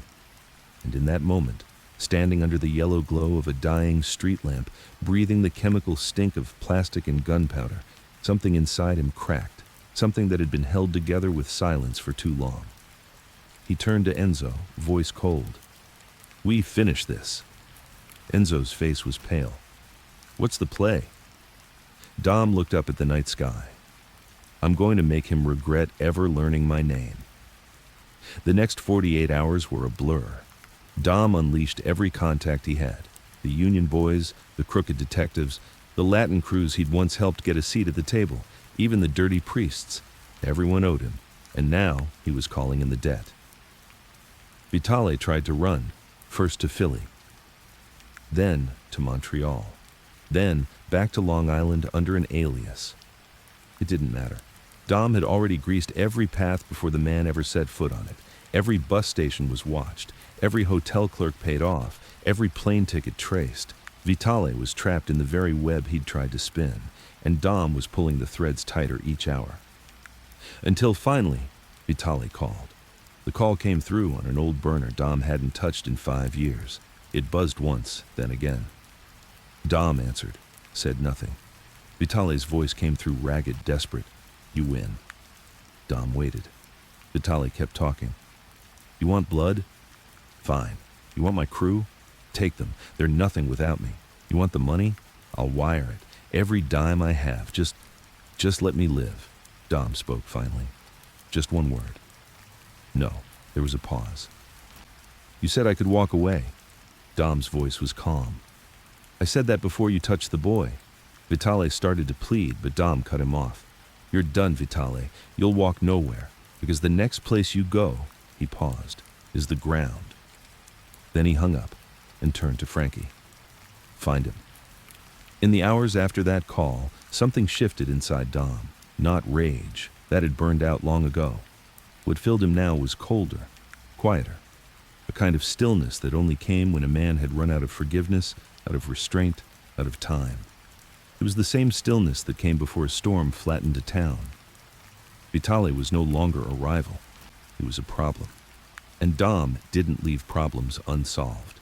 For most men in Dom's position, the next move would be bullets, a hit team, an ambush, maybe a bomb under the car for a little theater. But Dom wasn't most men. He didn't believe in fireworks. He believed in pressure, and now he was going to squeeze until Vitali either came crawling or cracked. He gathered his circle: Frankie, Enzo, Maurizio, Beppe, the old ones, the loyal ones, the ghosts. They met in a butcher shop basement that still smelled of blood and bleach. No phones, no watches, just a table, a map, and a list of names. Dom stood at the head, tapping the table with a pen. Vitali's moving. He's desperate, but he's smart. He's not going to stay still, and he's not going to stay loud. Enzo lit a cigarette. We've already shut off most of his safe houses. Montreal's out. Philly's on lockdown. Every rat with a heartbeat is watching for him. Dom nodded. Then we make it smaller. Frankie leaned forward. You think he's going to turn to the outsiders again? He doesn't have a choice, Dom said. His own crew's cracked. His muscles fled. The only place he can hide now is with people too stupid to know he's poison, or too desperate to care. Maurizio adjusted his sleeves. Then we find the desperate ones. The next move wasn't violent. It was surgical. Dom sent Beppe to the East Bronx to visit a Dominican crew that had once shared dope corners with Vitali's runners. He didn't go in guns blazing. He went with a bag of cash and a photo of Salvatore's face, bruised, bloodied, bound. This man did that, Beppe said, voice calm. And if you're hiding him, you're next. The Dominicans swore they hadn't seen Vitali in weeks. Beppe left the money anyway. Just in case your memory comes back. In Brooklyn, Enzo hit the Albanians. Same tactic. But instead of money, he brought a favor. A corrupt parole officer who could make one of their guys disappear off the books, if they gave up Vitali. 2 days later, Dom got a name: Rocco Lazzari. A fixer. Low level, but with connections to former Colombo affiliates who specialized in hiding men on short notice. Rocco had a brother in New Jersey, owned a car wash off Route 1. That's where Vitali was last seen. Dom smiled when he heard it. Rocco was dumb enough to think he was invisible. But Dom could see ghosts in the fog. He didn't send a crew to the car wash. He sent Maurizio alone, wearing priest's clothes. It wasn't a disguise. It was a reminder. When Maurizio walked into the car wash office, Rocco stood behind the desk, eyes baggy, sweat on his neck. He tried to act calm. You here to confess something, Padre? Maurizio didn't smile. He placed a white envelope on the counter. Inside it was a single photo of Vitali, tied to a chair, dead. Rocco stared at it, confused. Then he looked up, but Maurizio was already gone. When Rocco opened the office door to chase him, he found the envelope gone too. And that's when he understood. It was a message from the future. A warning. He had 24 hours to make a decision. The next night, Dom got a second call. Blocked number. Same broken voice. Please, Vitali said, let's talk. Dom didn't take the call himself. He sent Frankie to answer. Frankie didn't offer peace. He offered a location. Come to the old abattoir in Bushwick. You got 2 hours. Come alone or don't come at all. Vitali tried to argue. Frankie hung up. The abattoir had closed in 1984. Dom remembered it well. They used to take problem earners there, men who skimmed, lied, or made too much noise. The walls still smelled of rust and pig flesh. Perfect. Dom arrived early. He didn't hide. He waited by the metal table where cattle used to be processed. Frankie stood in the shadows. Enzo watched the exit. Beppe guarded the back. No guns drawn. Not yet. Vitali showed up looking like a man halfway into his own grave. Sweaty, jittery, wearing a coat 2 sizes too big and shoes that didn't match. He walked with a limp now. Dom didn't bother to stand. He just stared at him like a father waiting for a son to explain how the family car ended up in a ditch. Vitali cleared his throat. I came alone. Dom said nothing. Vitali took a step forward. I made mistakes. Dom still didn't speak. Vitali's voice broke. You win, Dom. You were right. About everything. I pushed too fast. I got greedy. I tried to take something that wasn't mine. Dom looked at him, long and slow. You broke the code. Vitali flinched. I know, and I'm willing to pay. Dom raised an eyebrow. With what? Exile. I'll leave. Go somewhere far. Disappear. Dom tilted his head. You said that once already. Vitali swallowed. This time I mean it. A pause. Then Dom stood, walked slowly around the table, stopped inches from Vitali's face. You tortured my blood. I didn't. Dom slapped him, not hard, not violently, just enough to break the sentence, just enough to assert truth. Then he whispered, You don't get to beg. Vitali opened his mouth to speak. Dom shook his head. You don't even get to talk. He stepped back, looked at Frankie. Frankie nodded. 2 seconds later, Enzo stepped forward and pressed a pistol to the back of Vitali's head. Vitali went stiff. No last words, he whispered. Dom gave a final nod, and Enzo pulled the trigger. The shot echoed through the abattoir like thunder in a cave. Vitali dropped like a sack of garbage. No ceremony, no crying, just silence. Dom walked to the body, looked down, and said quietly, Now we're even. They buried Vitali in the foundation of a half-finished parking garage in Jersey. No headstone, no marker, just concrete poured over his name until it was as forgotten as the men he tried to erase. The next day, Dom went to see Salvatore. The boy was healing, slow but steady. His eyes still purple, his wrists still wrapped, but his pride unshaken. Dom sat beside the bed in Lorenzo's backroom clinic, the place where more broken bones had been patched than any hospital could admit. You did good, Dom said. Sal smirked. You took your time, Dom smiled faintly. I needed to make sure it would never happen again. Sal's voice softened. Is it over? Dom looked out the window into the soft gray morning. No, he said, but the worst part is. Sal closed his eyes. Dom reached into his coat, pulled out an envelope, and laid it on the table. Inside was a new identity, cash, keys, a way out. You can leave this life, Dom said, for good. You've earned that. Sal looked at it, then looked at him. You're not done yet. No, Dom admitted.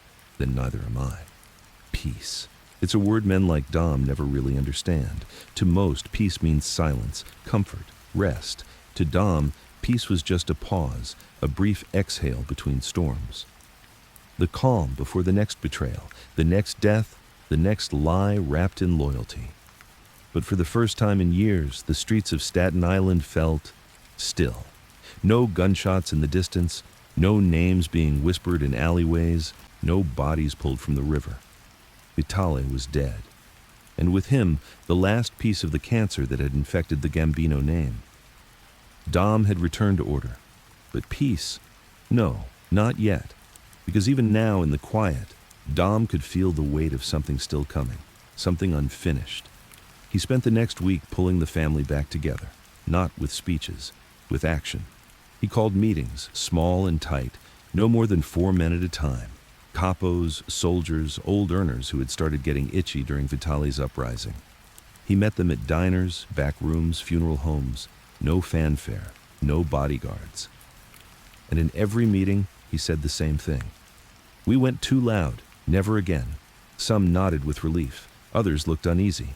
Dom saw it in their eyes, fear, not of him, of what he represented, discipline, restraint, control. In a world that now moved fast, drugs, crypto, online rackets, Dom's style felt old to some, like a record player in a Bluetooth world. But Dom didn't care what the world looked like. He cared about the code, and the code had been broken. Now it had to be rewritten. Salvatore stayed in the clinic for 2 more days before walking out under his own power. He refused to wear a sling.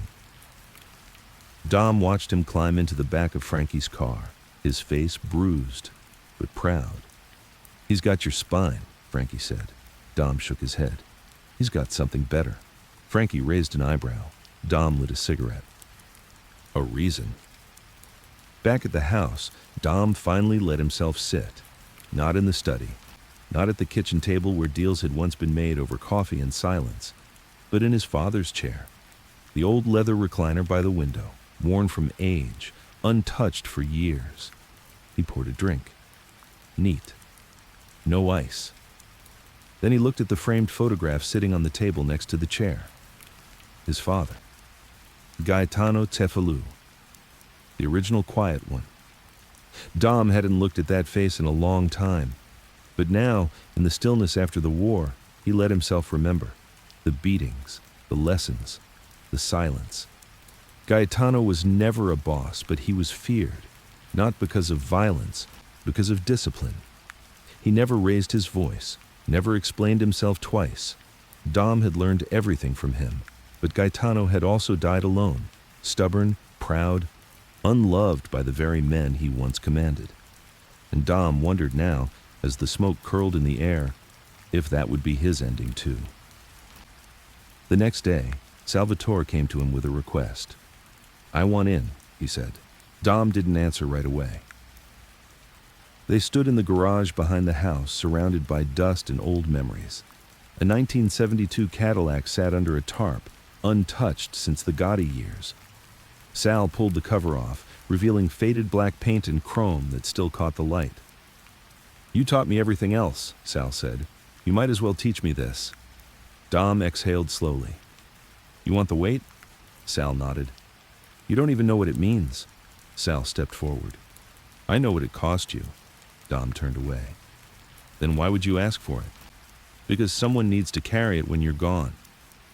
Dom didn't say yes, but he didn't say no. Instead, he gave Sal a task, a simple one. "Go to Queens, collect from Rosa Genovese. She runs numbers for us, always pays on time, but lately she's been short." Sal looked confused. "You think she's skimming?" "No," Dom said, "but I want you to find out what changed." Sal nodded. He left that afternoon. Queens was always different from the rest of the city. It moved slower, like it didn't care what happened across the bridge. And Rosa's neighborhood, tucked behind a faded pizzeria and a laundromat that never fixed its broken dryers, felt like it hadn't changed in 30 years. Sal walked in wearing a leather coat and a neutral face. Rosa was behind the counter, old and tired but sharp. She saw him and froze. "Cefalù," she said. "You look like your uncle." Sal didn't smile. "I'm not my uncle." Rosa's hands trembled slightly as she poured espresso.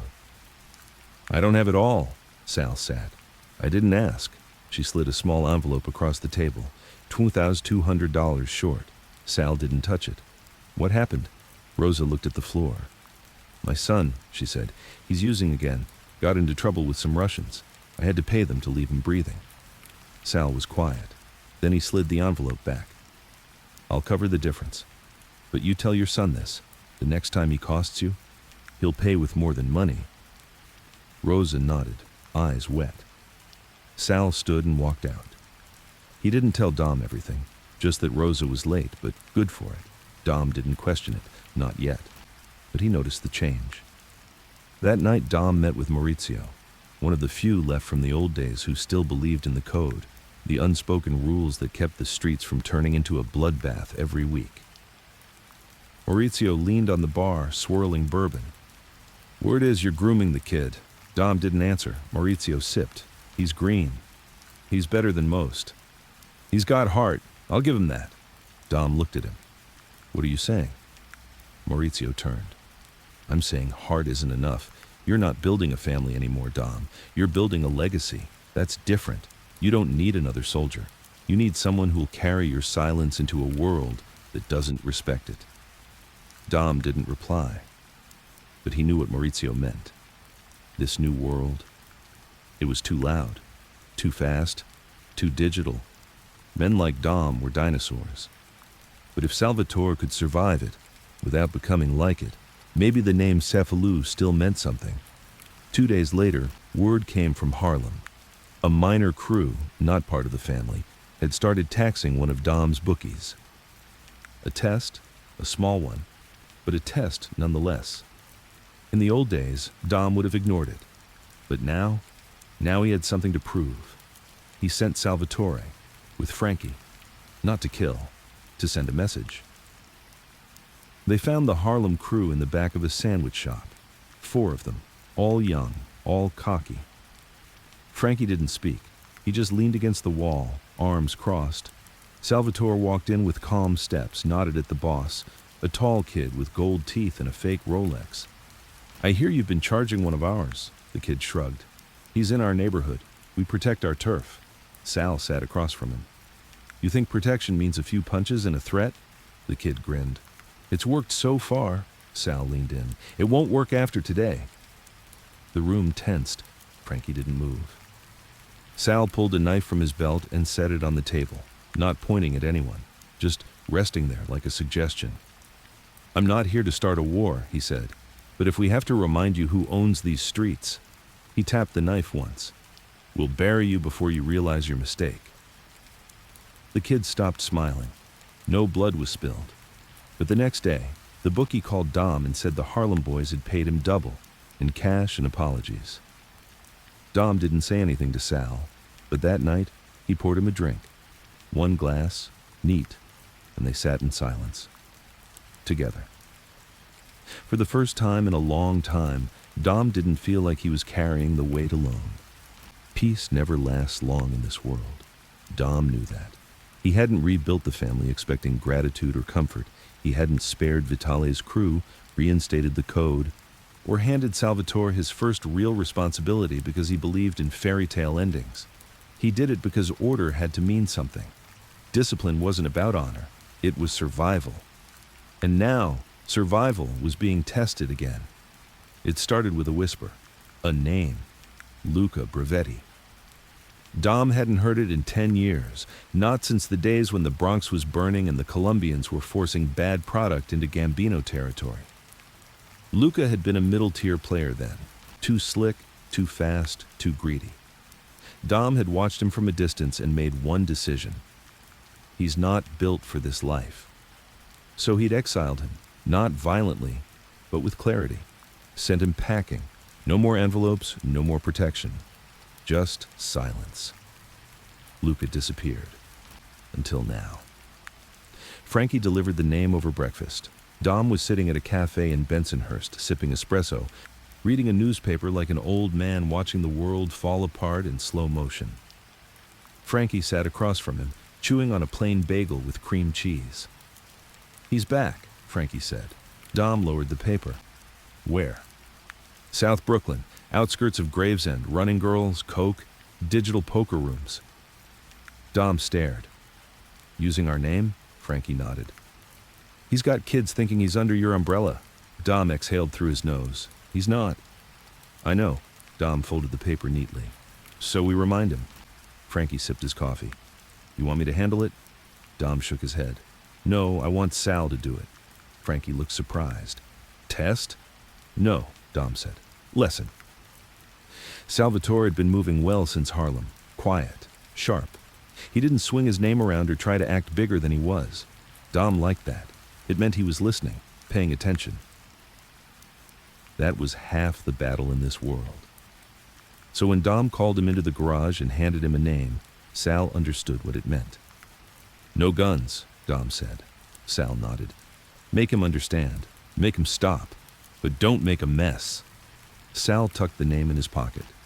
I won't. Dom looked at him hard. He's not like the kids you've dealt with. Luca's older, smarter, meaner, and he hates me.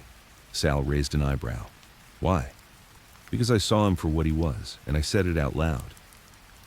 Sal's first move was surveillance. He parked across from Luca's corner club, Club Delirio, a neon-lit, glass-walled spot with bad music and expensive drinks.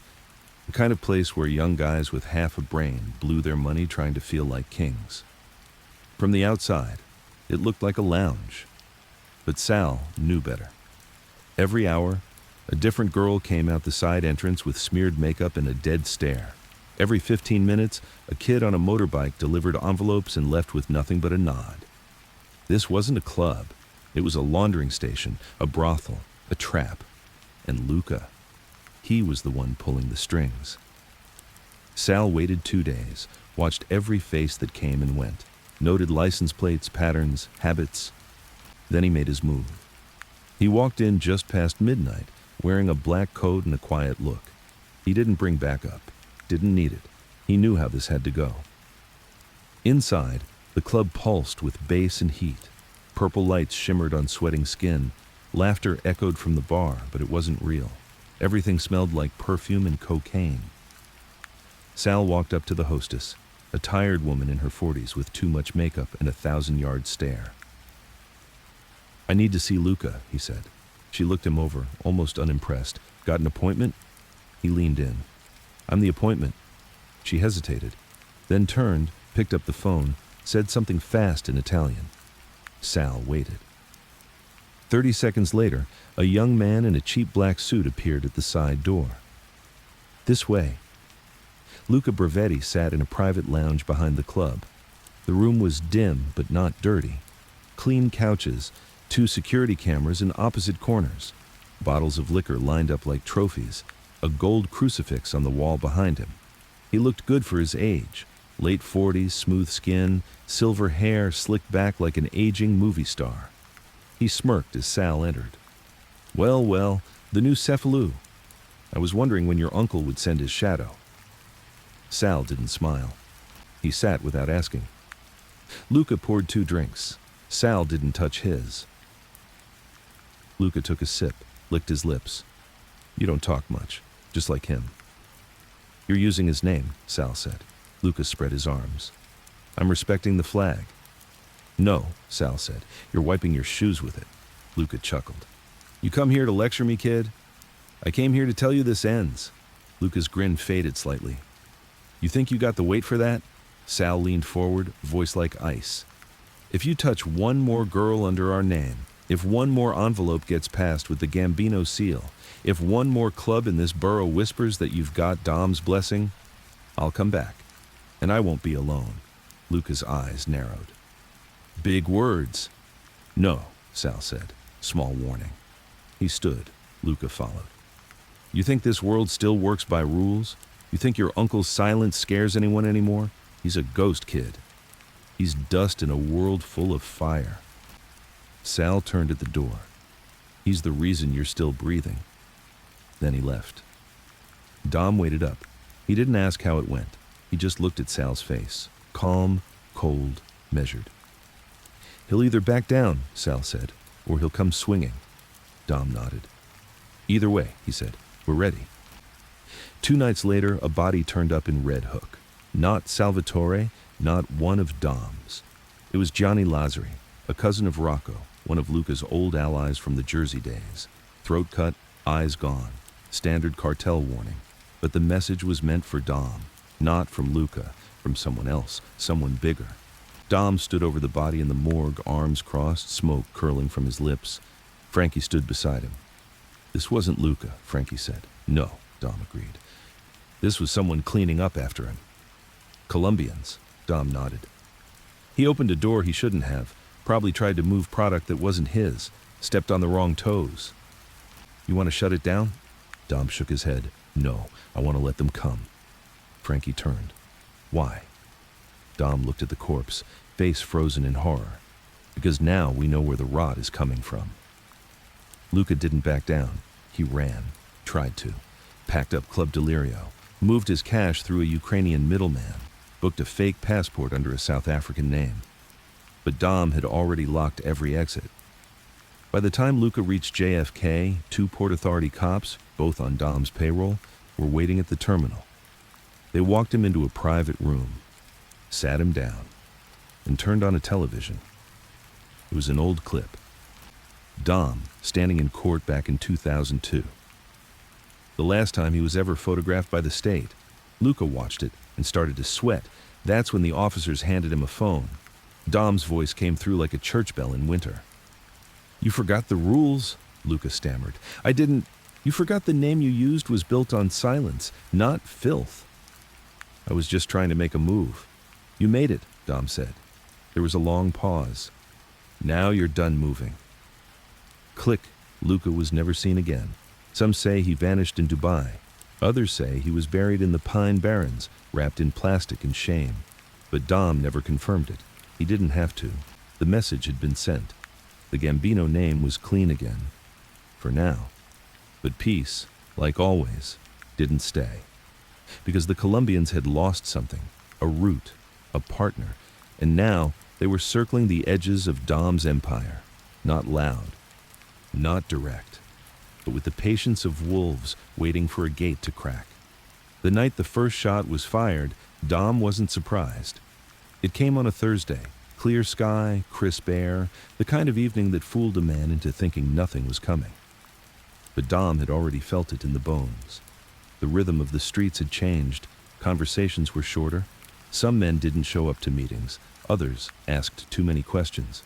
The smell of fear always came just before the blood. That night, one of Dom's trucks, a quiet cash route out of Sheepshead Bay, went up in flames. No warning, no note, just steel twisted like paper and a driver dead behind the wheel with half his jaw missing. Salvatore was the first to see the photos. He came into the garage with them in his hand, jaw tight, fists clenched. "Colombians," he said. "No one else marks their kills like this." Dom didn't ask how he knew. The boy was sharp, sharper than Dom had ever been at that age. Still young, but the fire inside him was no longer reckless. It was focused, controlled. Dom looked at the photos, didn't flinch. "They've decided to test us." Frankie, who stood at the workbench cleaning an old revolver, spoke without looking up. "You want a war?" Dom lit a cigarette, took a slow drag. "No," he said. "I want them to think they started one." The Colombians weren't new. Dom had dealt with their kind before. In the 80s and 90s, they were loud, flashy, disorganized. Cocaine made them crazy. Money made them sloppy. But now they were smarter. The new generation was educated, tech-savvy, fluent in digital money and encrypted messages. Their soldiers didn't wear gold chains. They wore smiles and designer suits. Their killers didn't carry shotguns. They carried clean pistols and exit plans. The man behind the hit was someone Dom had only heard whispers of. Esteban Guerra, nickname El Pastor. Not because he was religious, and because he preached calm while planning executions. He was the kind of man who never got his hands dirty but knew where every drop of blood would land. Rumor said he'd once turned in his own cousin to the DEA just to tighten control over his New York roots. Now he was inching toward Staten Island, through Luca's old connections, through soft corners in Brooklyn, through the cracks that always came when the old blood started to thin. Dom called a meeting, not a big one, just his inner circle. Frankie, Enzo, Maurizio, Beppe, and Salvatore. They gathered in the basement of an old social club near Bay Ridge. No outsiders, no soldiers, just the ones who had built this thing with silence and held it together with memory. Dom stood at the head of the table. A map of the 5 boroughs spread out before him. 3 photos laid neatly on top, the torched truck, the dead driver, and a blurry surveillance still of Esteban shaking hands with a Bronx money runner. "We're being tested," Dom said. "They want to see how far they can push before we push back." Frankie cracked his knuckles. "They picked the wrong ghost," Dom nodded. "They think we're weak, too old, too quiet. So we remind them who owns the silence." Sal spoke next, voice calm but tight. "You want a body?" Dom looked at him. "I want a whisper." That night, Sal and Enzo moved through Brooklyn like shadows. No guns. No violence. Just faces. They visited old clubs, spoke to bartenders, doormen, low-level dealers who hadn't heard the name Cefalù in years, but still got nervous when it was whispered in the dark. They learned quickly. The Colombians weren't here to negotiate. They were building. Guerra had opened 2 trap houses in East Flatbush, a warehouse in Long Island City, and a fake car service company near JFK to run heroin straight from the ports. They were smart, but not smart enough to stay invisible. Dom struck first. He didn't burn the warehouse. He bought the company that leased it, evicted them with legal paperwork signed by a judge who owed Dom a daughter's freedom from a DUI charge years ago. Next, he shut down the JFK car service by sending health inspectors, the kind who didn't ask questions and didn't leave until the walls bled fines. Within a week, Guerra had lost 2 key points, and he still didn't know who was behind it. That was the point. Dom wasn't trying to kill Guerra, not yet. He was trying to teach him fear. But then Guerra responded. The message came in the form of an empty casket, delivered to Dom's home in the back of a black delivery van, no return address. Inside was a single white rose and a bullet. Nothing else. Dom opened it in silence. Frankie and Sal watched from the porch. "What do you want to do?" Sal asked. Dom didn't answer right away. He stood there for a long time, staring at the rose. Finally, he spoke. "We give him back something better." The something better came 2 nights later, when Enzo and Beppe intercepted one of Guerra's mid-level couriers, a Dominican named Luis Cardenas, who had been running product from Jersey into Queens. They didn't kill him. They stripped him, taped his mouth shut, tied him to a folding chair, and left him on Guerra's doorstep in Harlem, not dead, not bleeding, but shaken to the bone. On his chest, pinned with a knife, was a note in perfect handwriting. "You have been seen." Guerra didn't take it well.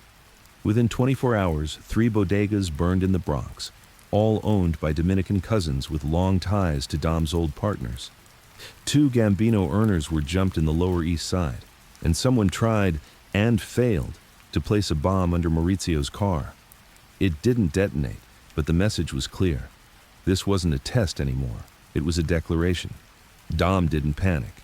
He called another meeting, this time with the full table, the capos, the lieutenants, even the old earners who had gone into retirement but still carried weight with the young ones.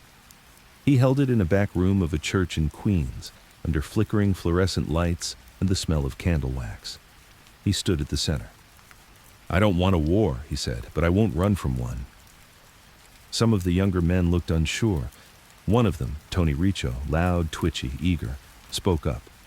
"We should hit them hard, take the fight to their doorstep, make a statement." Dom looked at him.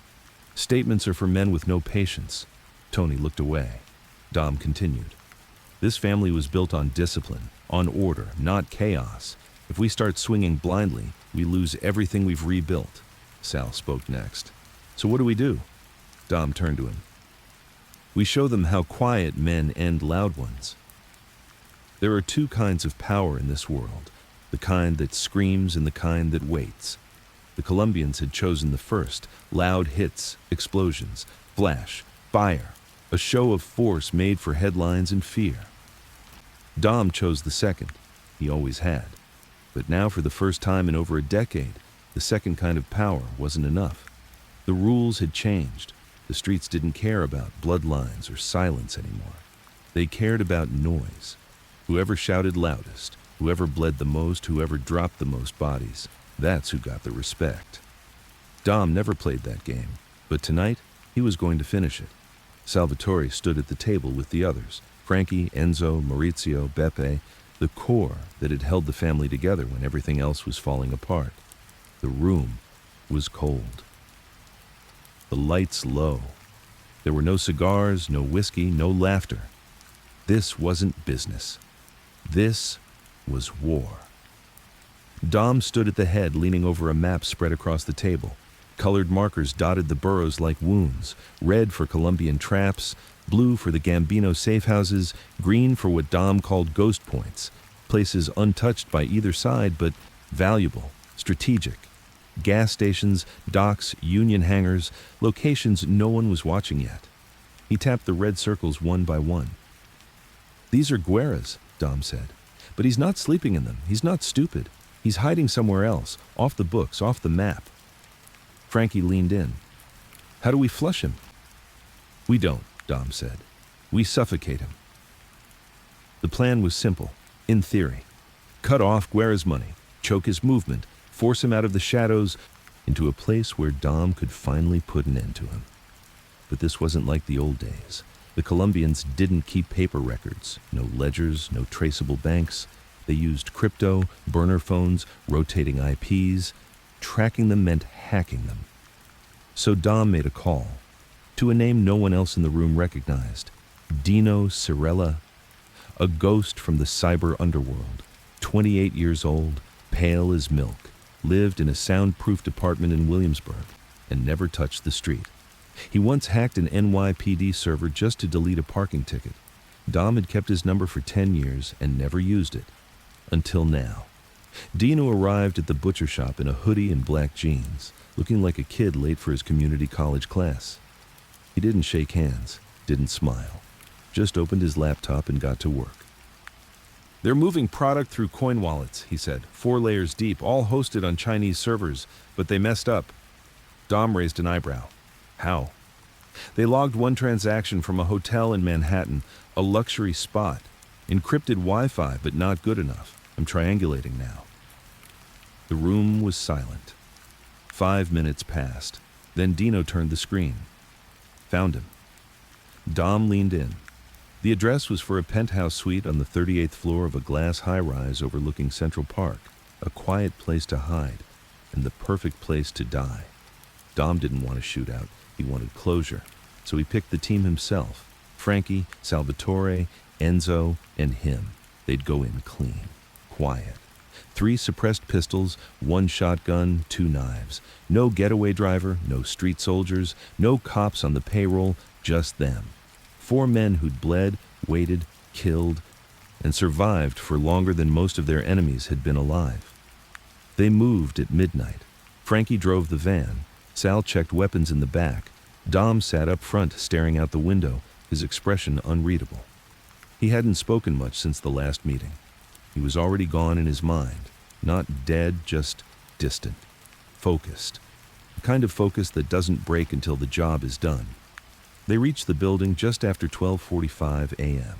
Enzo had already slipped in, using a stolen key card lifted off a hotel manager earlier that day.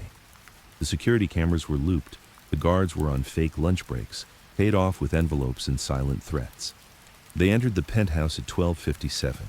The suite was opulence, marble floors, modern art, gold fixtures, panoramic windows overlooking the city lights. It smelled of cigars and expensive cologne. Dom moved first, gun raised. They found 2 guards in the hallway, both asleep, not sedated, relaxed. They weren't expecting visitors. Frankie slit their throats. Quick, clean, silent. They moved room by room. Bathroom, clear. Kitchen, clear.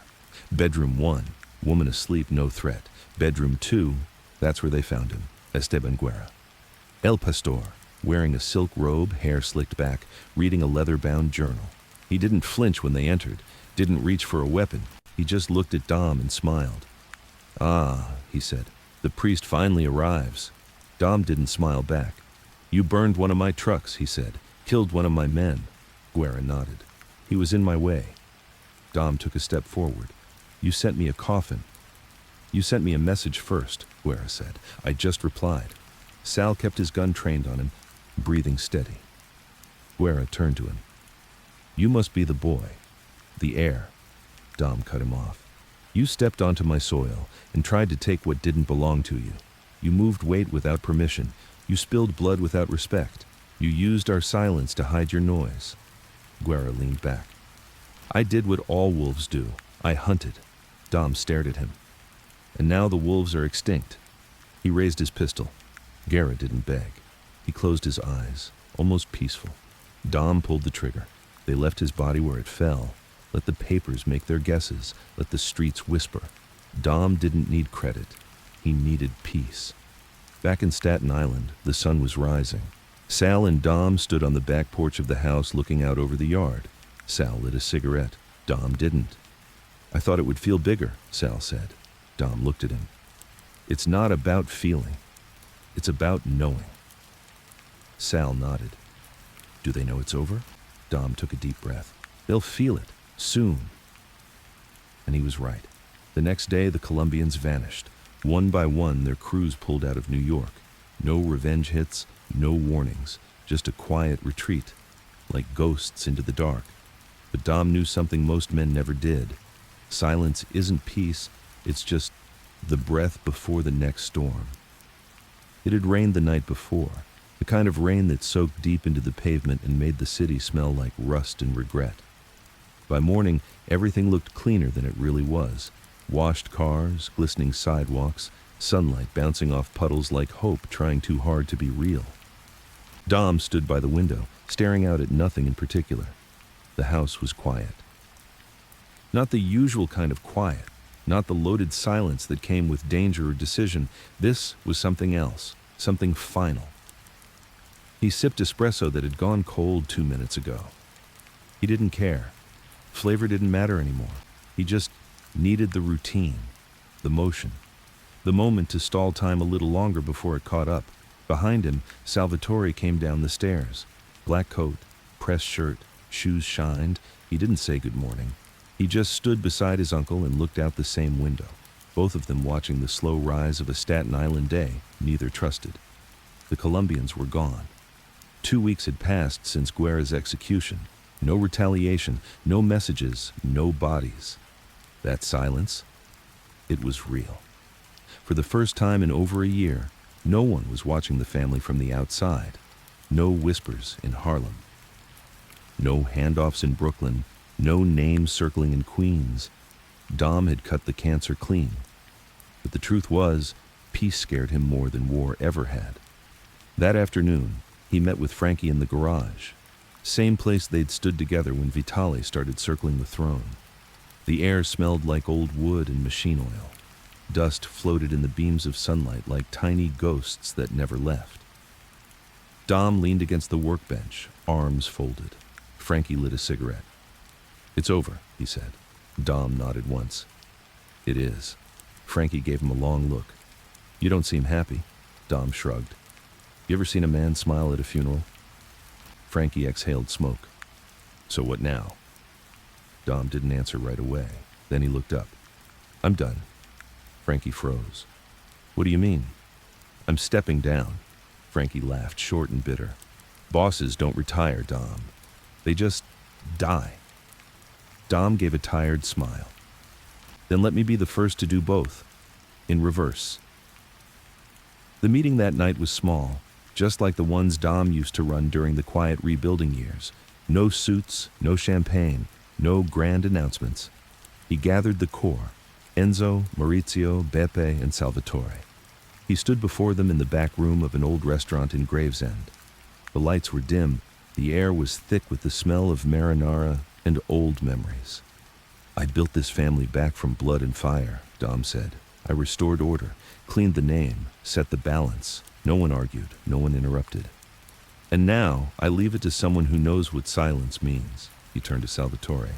"This is yours now." Sal didn't flinch. He stood up slowly, eyes on his uncle, voice steady. "I won't let it burn." Dom nodded once. "Make them remember that we didn't rule by being loud. We ruled by surviving." Afterward, Dom walked home, alone. No driver, no shadow, no fanfare. The streets felt different, smaller somehow. As if without the burden of control, everything had shrunk down to its true size. He passed old bodegas, shuttered storefronts, benches where bodies used to sit and talk about things no one remembered now. He passed ghosts. So many ghosts. Names etched in blood and smoke. Carlo, Luca, Guerra, even Vitale. All gone. All buried in places the world had forgotten, but Dom never would. At home, he poured a drink, sat in his father's chair, and stared out the window as the sky faded from blue to gray.